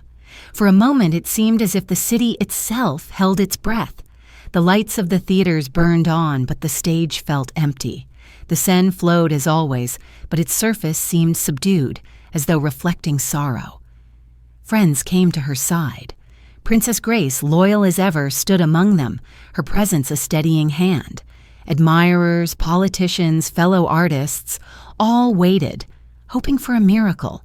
Yet Josephine, who had given so much to laughter and resistance, seemed ready now to surrender to silence. She passed away on April 12, 1975, at the age of 68. The tide that had carried her across oceans, that had lifted her to heights unimagined, had at last drawn her back into stillness. Her death shook Paris. Tributes poured in, voices rising in lament and celebration. For Josephine was not only a performer, she was a symbol, an era embodied, a paradox made flesh. She had been mocked, adored, rejected, exalted, and now she was mourned. The scandalous dancer who had once twirled in a skirt of bananas was laid to rest as a national heroine. Her life remembered not only in laughter, but in solemn gratitude. France, her adopted home, prepared to honor her with the dignity America had long denied. Yet even in death, the contradictions of her life remained. Some spoke of her as a saint, others as a rebel, others still as a woman haunted by extravagance and ruin. Which was true, perhaps all. Her legacy, like her laughter, defied containment. She had lived in excess, loved without shame, dreamed beyond her means, fought with courage, fallen with sorrow, and risen again with defiance. To reduce her to any single truth would be to betray the complexity that had made her Josephine Baker. In her final performance, she had been showered with roses. Now, as her body lay still, roses once again surrounded her. Their fragrance, once intoxicating, now carried the sweetness of farewell. Each petal was both tribute and reminder. Beauty blooms, beauty fades, yet memory endures. Those who had once cheered her from theater seats now wept in silence, their tears mingling with recollections of laughter, of rhythm, of scandal, of courage. Paris, the city that had first crowned her, now prepared to bury her with honor. Soldiers stood ready, medals glinted, drums waited to beat their solemn rhythm. Josephine Baker, who had once been an outsider, a spectacle, was about to be embraced as a daughter of France. The journey from St. Louis alleys to Parisian glory, from rejection to reverence, was complete.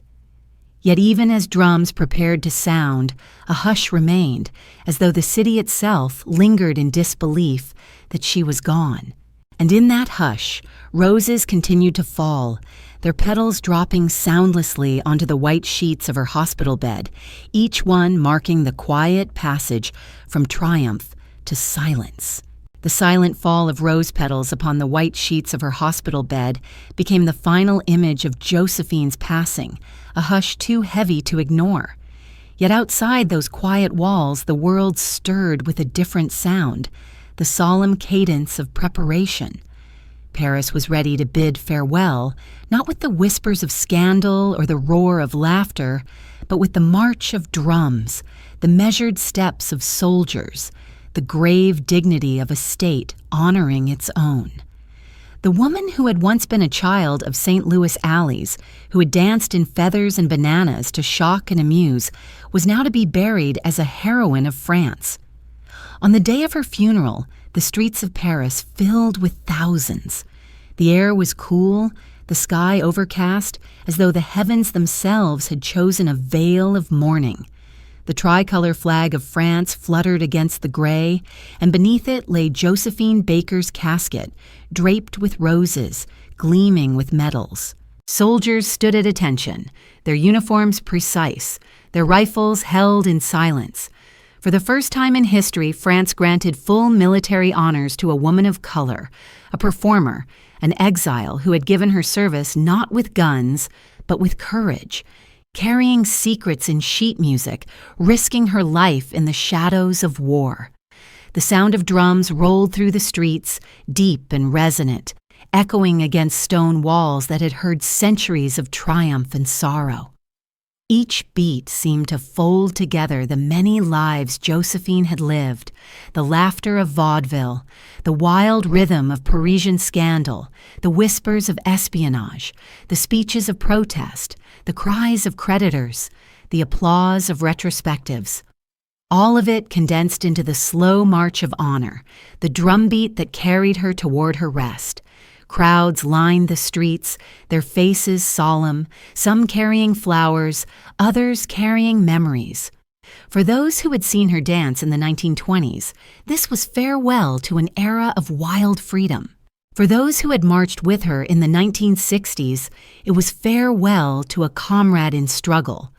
For her children, scattered yet still bound by her dream, it was farewell to the woman who had sought to create unity from fragments. Each mourner carried their own Josephine, for she had never belonged to just one story, just one image. Inside the church, candles burned, their flames quivering in the draught, their scent mingling with the perfume of roses. The casket rested before the altar, metals gleaming in the flicker of light, symbols of a life that had stretched across contradictions. Dignitaries filled the pews, princes, princesses, artists, politicians. Princess Grace was there, her face veiled, her grief unhidden. She had given Josephine shelter when the world had turned cold, and now she stood as witness to her final honor. The choir sang, voices rising into vaulted stone, carrying with them both sorrow and gratitude. And yet, beneath the solemnity, there was also a whisper of irony. Here was the scandalous dancer, once derided as primitive, now praised as patriot. Here was the woman America had rejected, honored as a daughter of France. Here was the entertainer, once accused of frivolity, now buried with the solemn rites of a hero. Did Josephine herself, if some fragment of her spirit lingered, smile at the paradox? Did she laugh softly, as she had always laughed in defiance, at the absurdity of being both scandal and saint?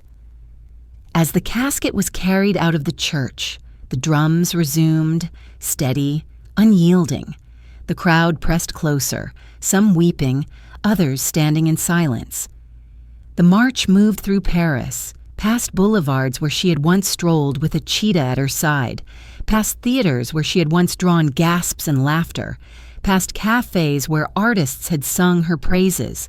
The city itself seemed to accompany her, its stones remembering her steps, its air recalling her songs. At the cemetery, the earth opened, as it has always done, as it always will. Roses were laid gently upon her casket, their petals soft against the wood. The final notes of the military salute rang out, rifles raised, shots cracking into the sky like echoes of defiance. Smoke drifted upward, mingling with the gray clouds, as though carrying her spirit toward whatever lay beyond. And there she rested, Josephine Baker, a woman who had defied empire, prejudice, expectation, and even her own limitations. Her story did not end with applause, but with silence. Not with scandal, but with honor. Yet the paradox remained, for though France had given her this farewell, America had yet to reckon fully with her, the land of her birth still shadowed by the rejection she had endured. Perhaps that paradox was fitting, for Josephine herself had always been contradiction embodied. The crowd dispersed slowly, footsteps fading, the sound of weeping lingering in the air. Candles guttered out, roses lay upon the grave, their scent heavy.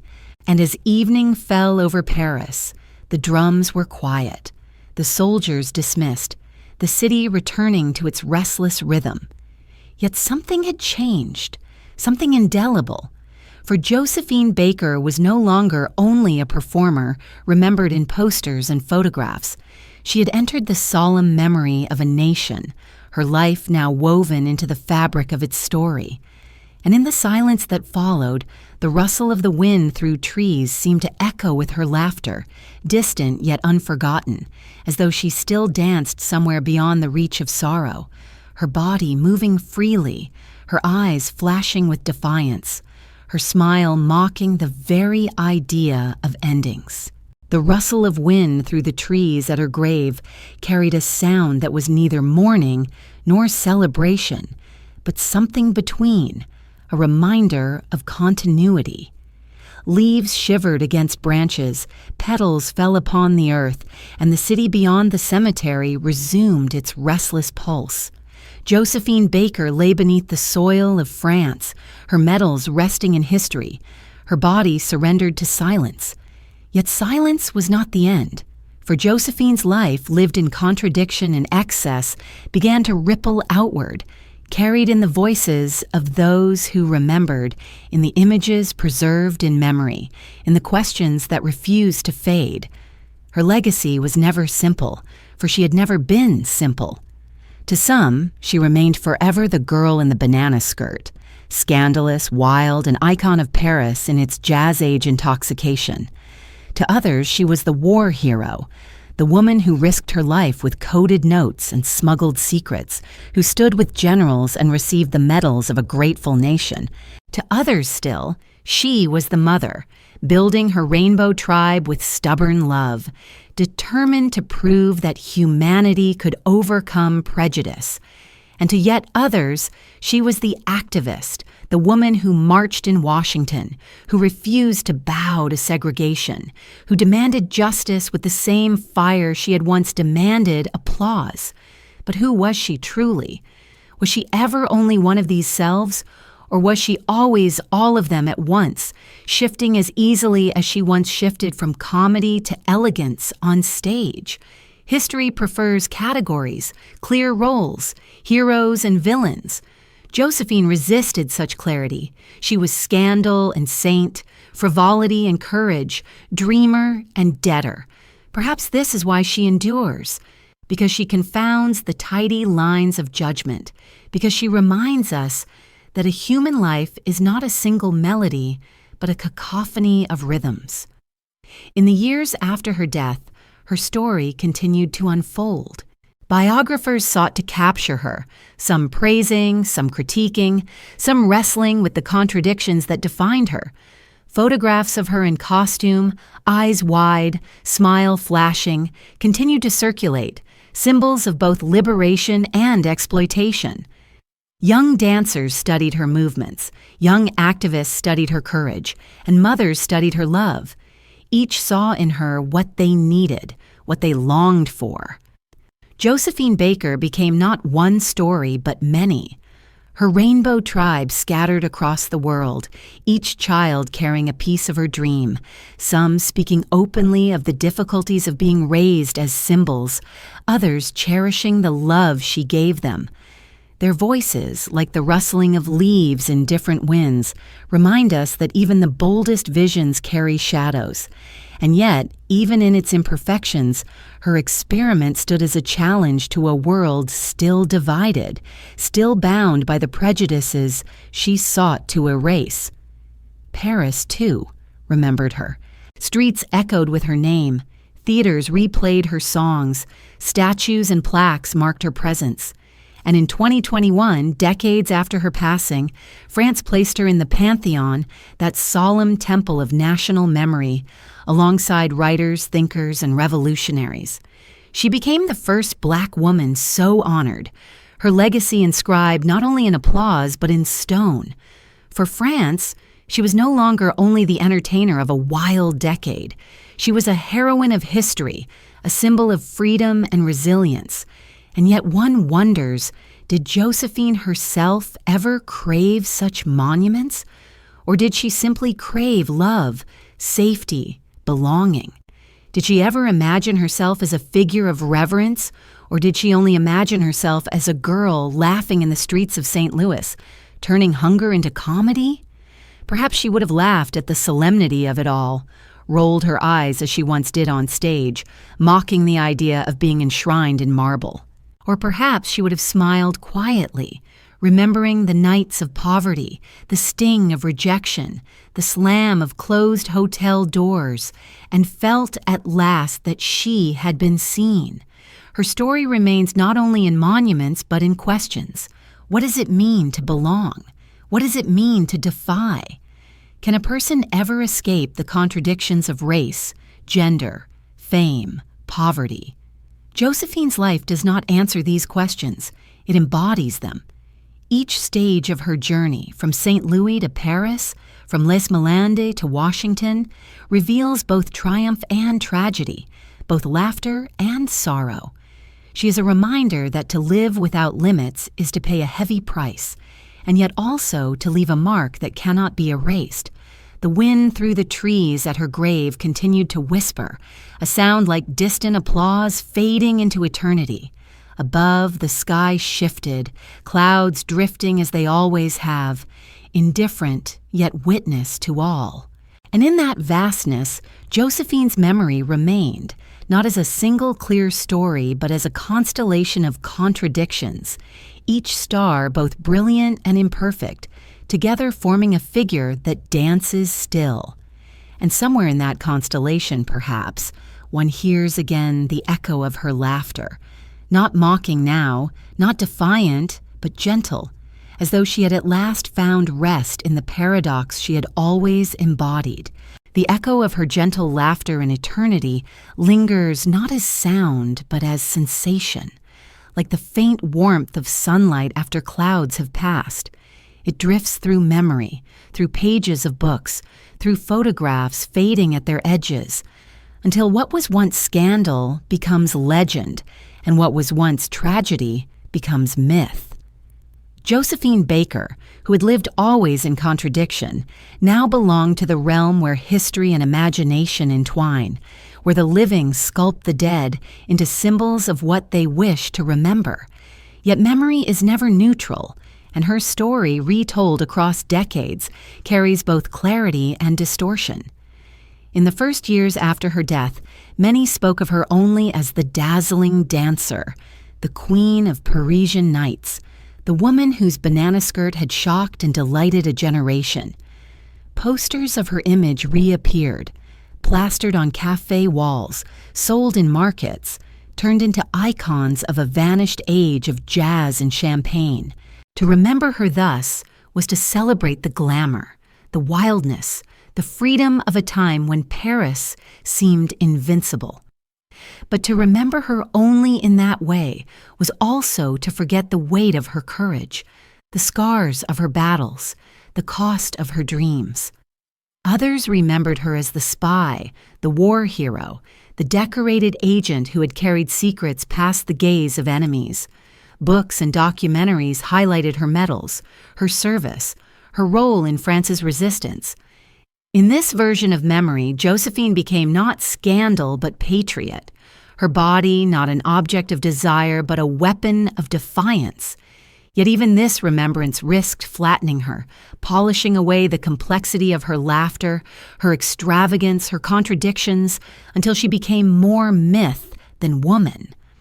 And still others clung to the vision of her as mother, the architect of the rainbow tribe, the dreamer who had built a family that defied divisions of race and religion. In her story they saw hope, proof that unity could be lived, however imperfectly. Yet the voices of her children, honest and varied, complicated that memory, speaking of love mixed with struggle, of belonging mixed with uncertainty. Their testimony reminded the world that dreams, however luminous, are never simple. Perhaps it is inevitable that Josephine's story should fracture into these versions, each held by different hands, each remembered for different reasons. For she herself had always lived many lives at once, slipping from comedy to elegance, from scandal to solemnity, as easily as changing costumes. To remember her fully is to accept contradiction, to hold in one hand the laughter of parody and in the other the solemn weight of protest. But memory does not always welcome contradiction.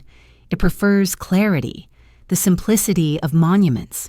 And so Josephine was placed in the Pantheon, her name inscribed among the great of France, her remains symbolically honored in marble halls. There, she became eternal, her story bound to the nation she had chosen. The woman once laughed at as primitive was now praised as prophetic. The irony is striking, almost comic, and one wonders if Josephine, had she been able to witness it, would have rolled her eyes in that familiar gesture of parody, mocking even the solemnity of her own canonization. For to turn a person into legend is also to erase some of their humanity. Where in the marble of the Pantheon is the Josephine who wept outside the gates of Les Milandes, who collapsed under debts she could not repay, who felt the sting of rejection in American hotels? Where is the Josephine who loved recklessly, who gave until she broke, who laughed in defiance even when laughter was only another mask? Legend smooths away the roughness, myth silences the contradictions. Yet perhaps her true legacy lies not in the smoothing, but in the jaggedness itself, the refusal to be made simple. Memory reshapes, but it also preserves. So, the photographs of her wide eyes, her sharp smile, her glittering costumes continue to circulate, carrying with them a sense of energy, of irreverence, of life lived without apology. Younger generations encounter her not as someone they have seen perform, but as an image, a story, a spirit that still dances across time. And in their eyes, she becomes something new, not only a figure of the past, but a reminder of what it means to resist the boundaries imposed by society. Perhaps this is how all myths are born, not from accuracy, but from resonance. Josephine's life resonates because it embodies the tension between freedom and confinement, between belonging and exile, between dream and collapse. Her scandals remind us that boundaries can be crossed. Her tragedies remind us that such crossings are costly. Her laughter reminds us that even in the darkest alleys, even beneath the harshest gazes, one can still defy. The echo of her laughter drifts still, carried by memory, reshaped by each retelling. It is not the sharp laughter of parody now, nor the mocking laughter that once unsettled audiences. It is something gentler, something timeless, as though Josephine herself had finally laid down her contradictions and allowed them to rest together. In that laughter, we hear both triumph and sorrow, both the glitter of roses and the silence of debt, both the applause of Paris and the closed doors of America. And as the wind moves through trees, as roses bloom and fade each season, as the Seine continues its endless flow, her memory moves with it, never fixed, never final, always shifting like the dance she once performed, wild, unpredictable, free. The Seine flowed endlessly, carrying its waters past bridges and boulevards, past cathedrals and markets, past the stones that had witnessed centuries of voices rise and fall. Among those voices now lingered the memory of Josephine Baker, woven not only into the fabric of Paris, but into the imagination of generations who would follow. Her story, like the river itself, could not be contained. It branched into currents, some swift, some meandering, each reflecting a different facet of her defiance and her contradictions. To look into that river was to see not only the shimmer of water, but the shimmer of her image, forever shifting, forever alive. In the decades after her passing, Josephine's presence became both historical and symbolic. Younger generations who had never seen her leap and roll her eyes upon the Paris stage encountered her first as a photograph, her gaze wide, her smile sly, her body adorned in feathers or bananas. They looked upon her not as a woman of flesh and complexity, but as an emblem, an ancestor of modern defiance. To artists of color, she became a pathbreaker, proof that the gaze of empire could be both mocked and manipulated. To feminists, she was a woman who claimed her body on her own terms, who dared to live and love without apology. To activists, she was an early soldier, both literal and symbolic, in the long fight against injustice. Yet to each who remembered her, a different Josephine appeared. For memory, like the river, reflects the angle of the light. One saw scandal, another saw heroism, another saw tragedy, another saw comedy. In this way, Josephine became a mirror, each generation finding in her what they themselves sought. Perhaps this was her final performance, the one she could not control, the performance of her memory, danced upon the stage of time, forever refracted by the desires of others. And yet, within this shifting, something constant remained. At the core of her life, through all its turns, was defiance. She defied poverty. She defied segregation. She defied the limits of art. She defied the cruelty of debt. She defied the silence of war. Even her laughter was defiance, a refusal to surrender to despair. That spirit, more than any single act, more than any scandal or medal, is what future generations seemed to grasp. It was not that she had triumphed without loss, but that she had dared to live without bowing to boundaries. Her induction into the Pantheon in 2021 confirmed what many had already felt, that Josephine Baker was more than entertainer, more than curiosity, more than scandal. She was history itself, inscribed into the stone of a nation. Yet the irony remained, lingering like the taste of wine, both sweet and bitter. The America of her birth, the land that had denied her dignity, still had not fully claimed her. In this tension, her legacy grew, for she became a reminder that belonging is fragile, that home is not always given, but sometimes created, sometimes imagined. In classrooms, her name was spoken alongside poets and revolutionaries. In theaters, her image appeared in films, her dances reinterpreted, her laughter remembered in new rhythms. On stages where once she could not perform because of her skin, new generations of dancers and singers of color now moved freely, carrying with them her shadow.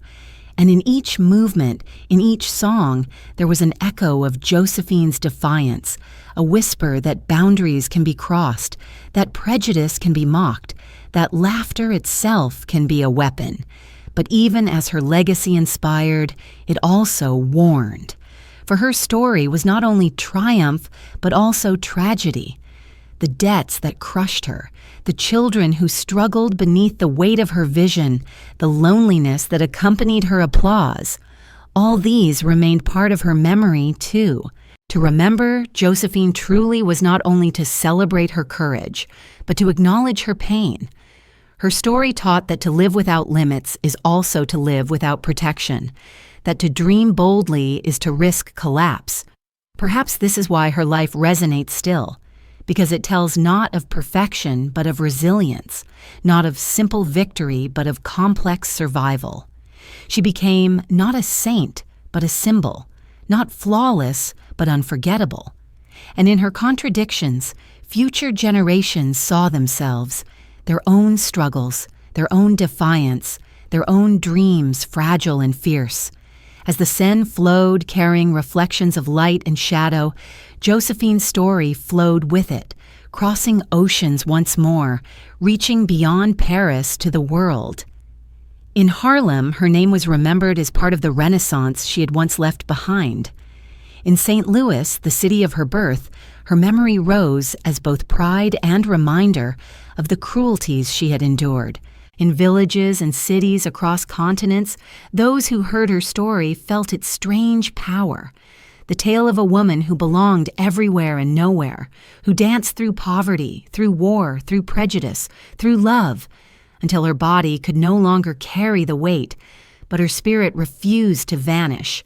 And when the river darkened at dusk, when lamps lit the bridges and the water reflected their trembling glow, one could imagine Josephine still dancing upon its surface, her body fluid as the current, her laughter mingling with the murmur of waves. She belonged now not to any one nation, any one stage, but to the flow of memory itself, eternal as the river. changing with every glance, yet always moving forward. The image of Josephine's spirit dancing upon the surface of the Seine, her laughter mingling with the murmur of waves, opened into a meditation on what remains when flesh has surrendered to silence. The river flowed on, indifferent yet enduring, and in its movement one could glimpse the truth of mortality, that bodies fade, but stories do not. Josephine Baker had lived a life larger than most, filled with triumphs and humiliations, courage and folly, laughter and sorrow. Now, in death, her body lay still, but her legend moved freely, reshaped by each retelling, refracted like light upon rippling water. And perhaps it is this, the refusal of her story to rest, that is her truest immortality. For what does it mean to outlive oneself? Josephine's story suggests that immortality is not a marble statue, not a medal in a case, not even the solemn resting place of the pantheon. It is the persistence of contradiction, the way her name provokes both admiration and debate, the way her life continues to unsettle neat categories. She was scandalous and saintly, extravagant and impoverished, mocked and exalted, abandoned and embraced. To tell her story is always to ask a question, never to give an answer. And perhaps this, too, is a form of freedom, that she cannot be reduced, cannot be caged even by memory. Her mortality, then, becomes a mirror for our own.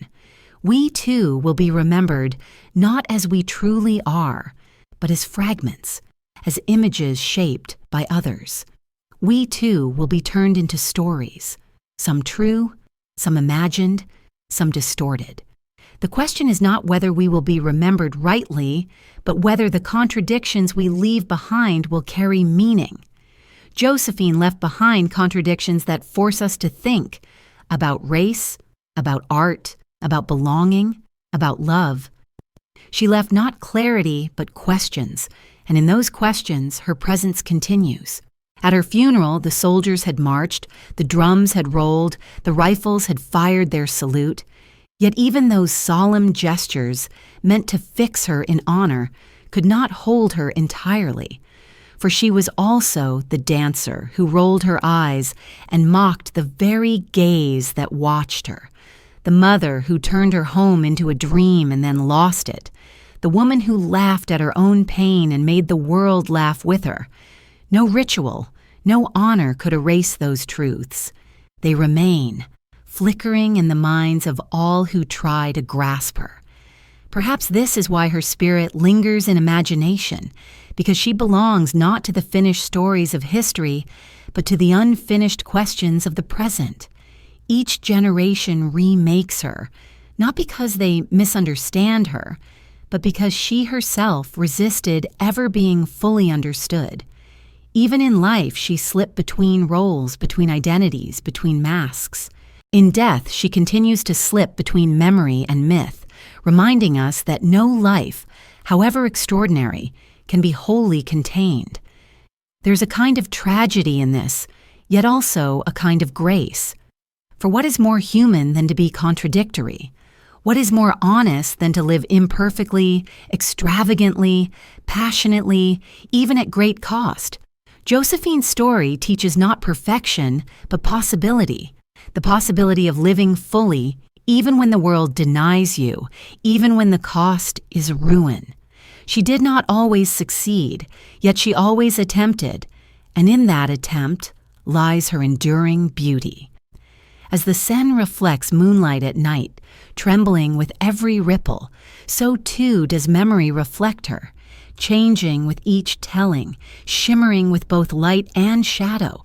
Some will see the glamour of Parisian nights, others the courage of wartime espionage, others the extravagance of Les Milandes, others the sorrow of eviction, others the dignity of her final ovation.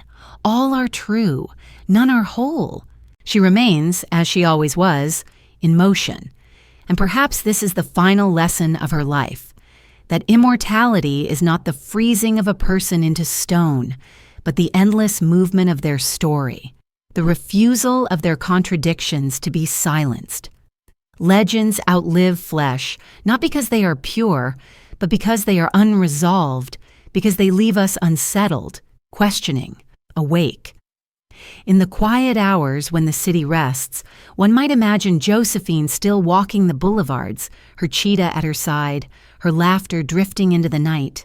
Or one might imagine her seated by the river, gazing into its dark waters, her medals glinting faintly in the moonlight, her eyes still mischievous, still questioning. She belongs now not to one place, not to one people, but to all who carry questions in their hearts, to all who know that life is lived most fully, not in clarity, but in contradiction.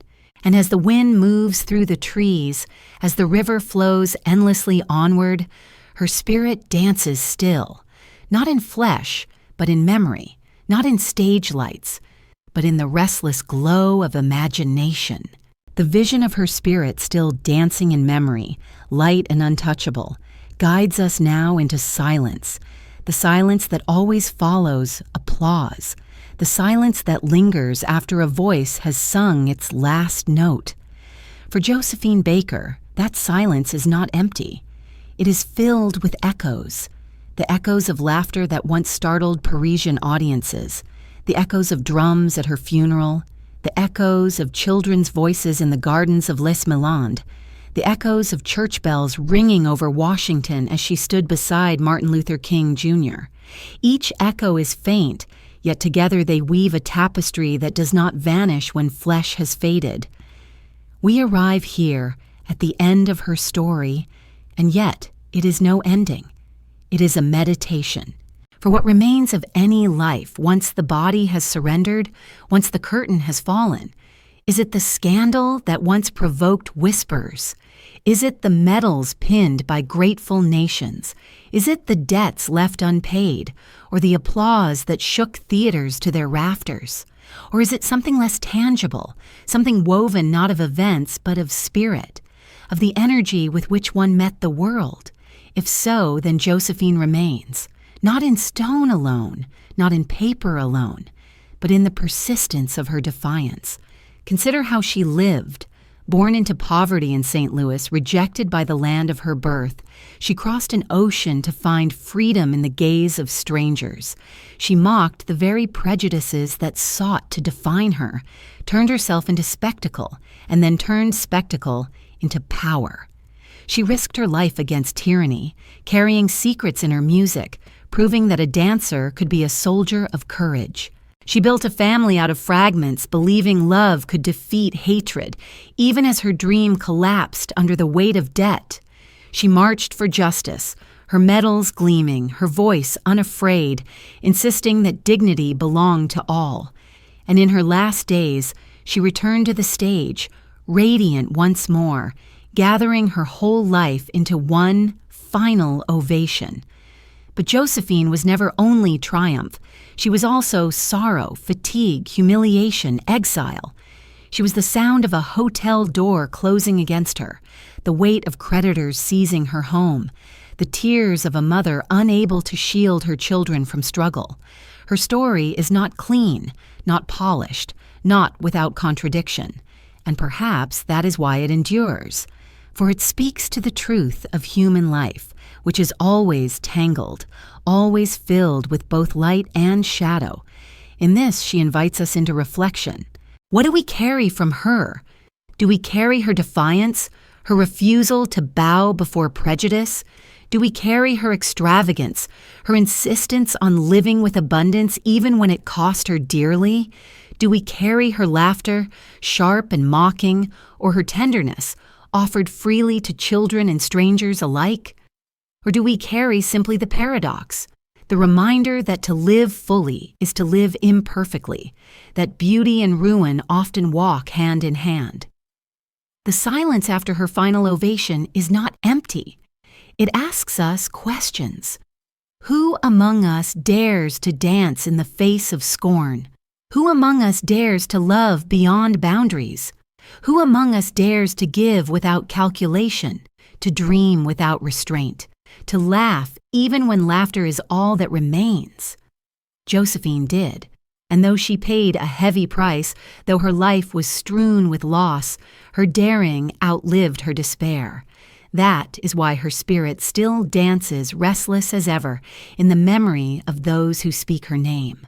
As we close this long journey, imagine her one last time. The stage is dark, the curtains heavy, the audience gone. Yet in the shadows, a figure lingers. She rolls her eyes playfully, her smile mischievous, her body poised in movement. A spotlight flickers, catching her sequins, her medals, her skin glowing. She raises her arms as if to mock gravity itself, and then she twirls, light as a breath, vanishing into silence. The silence is deep, yet it is not absence. It is presence transformed.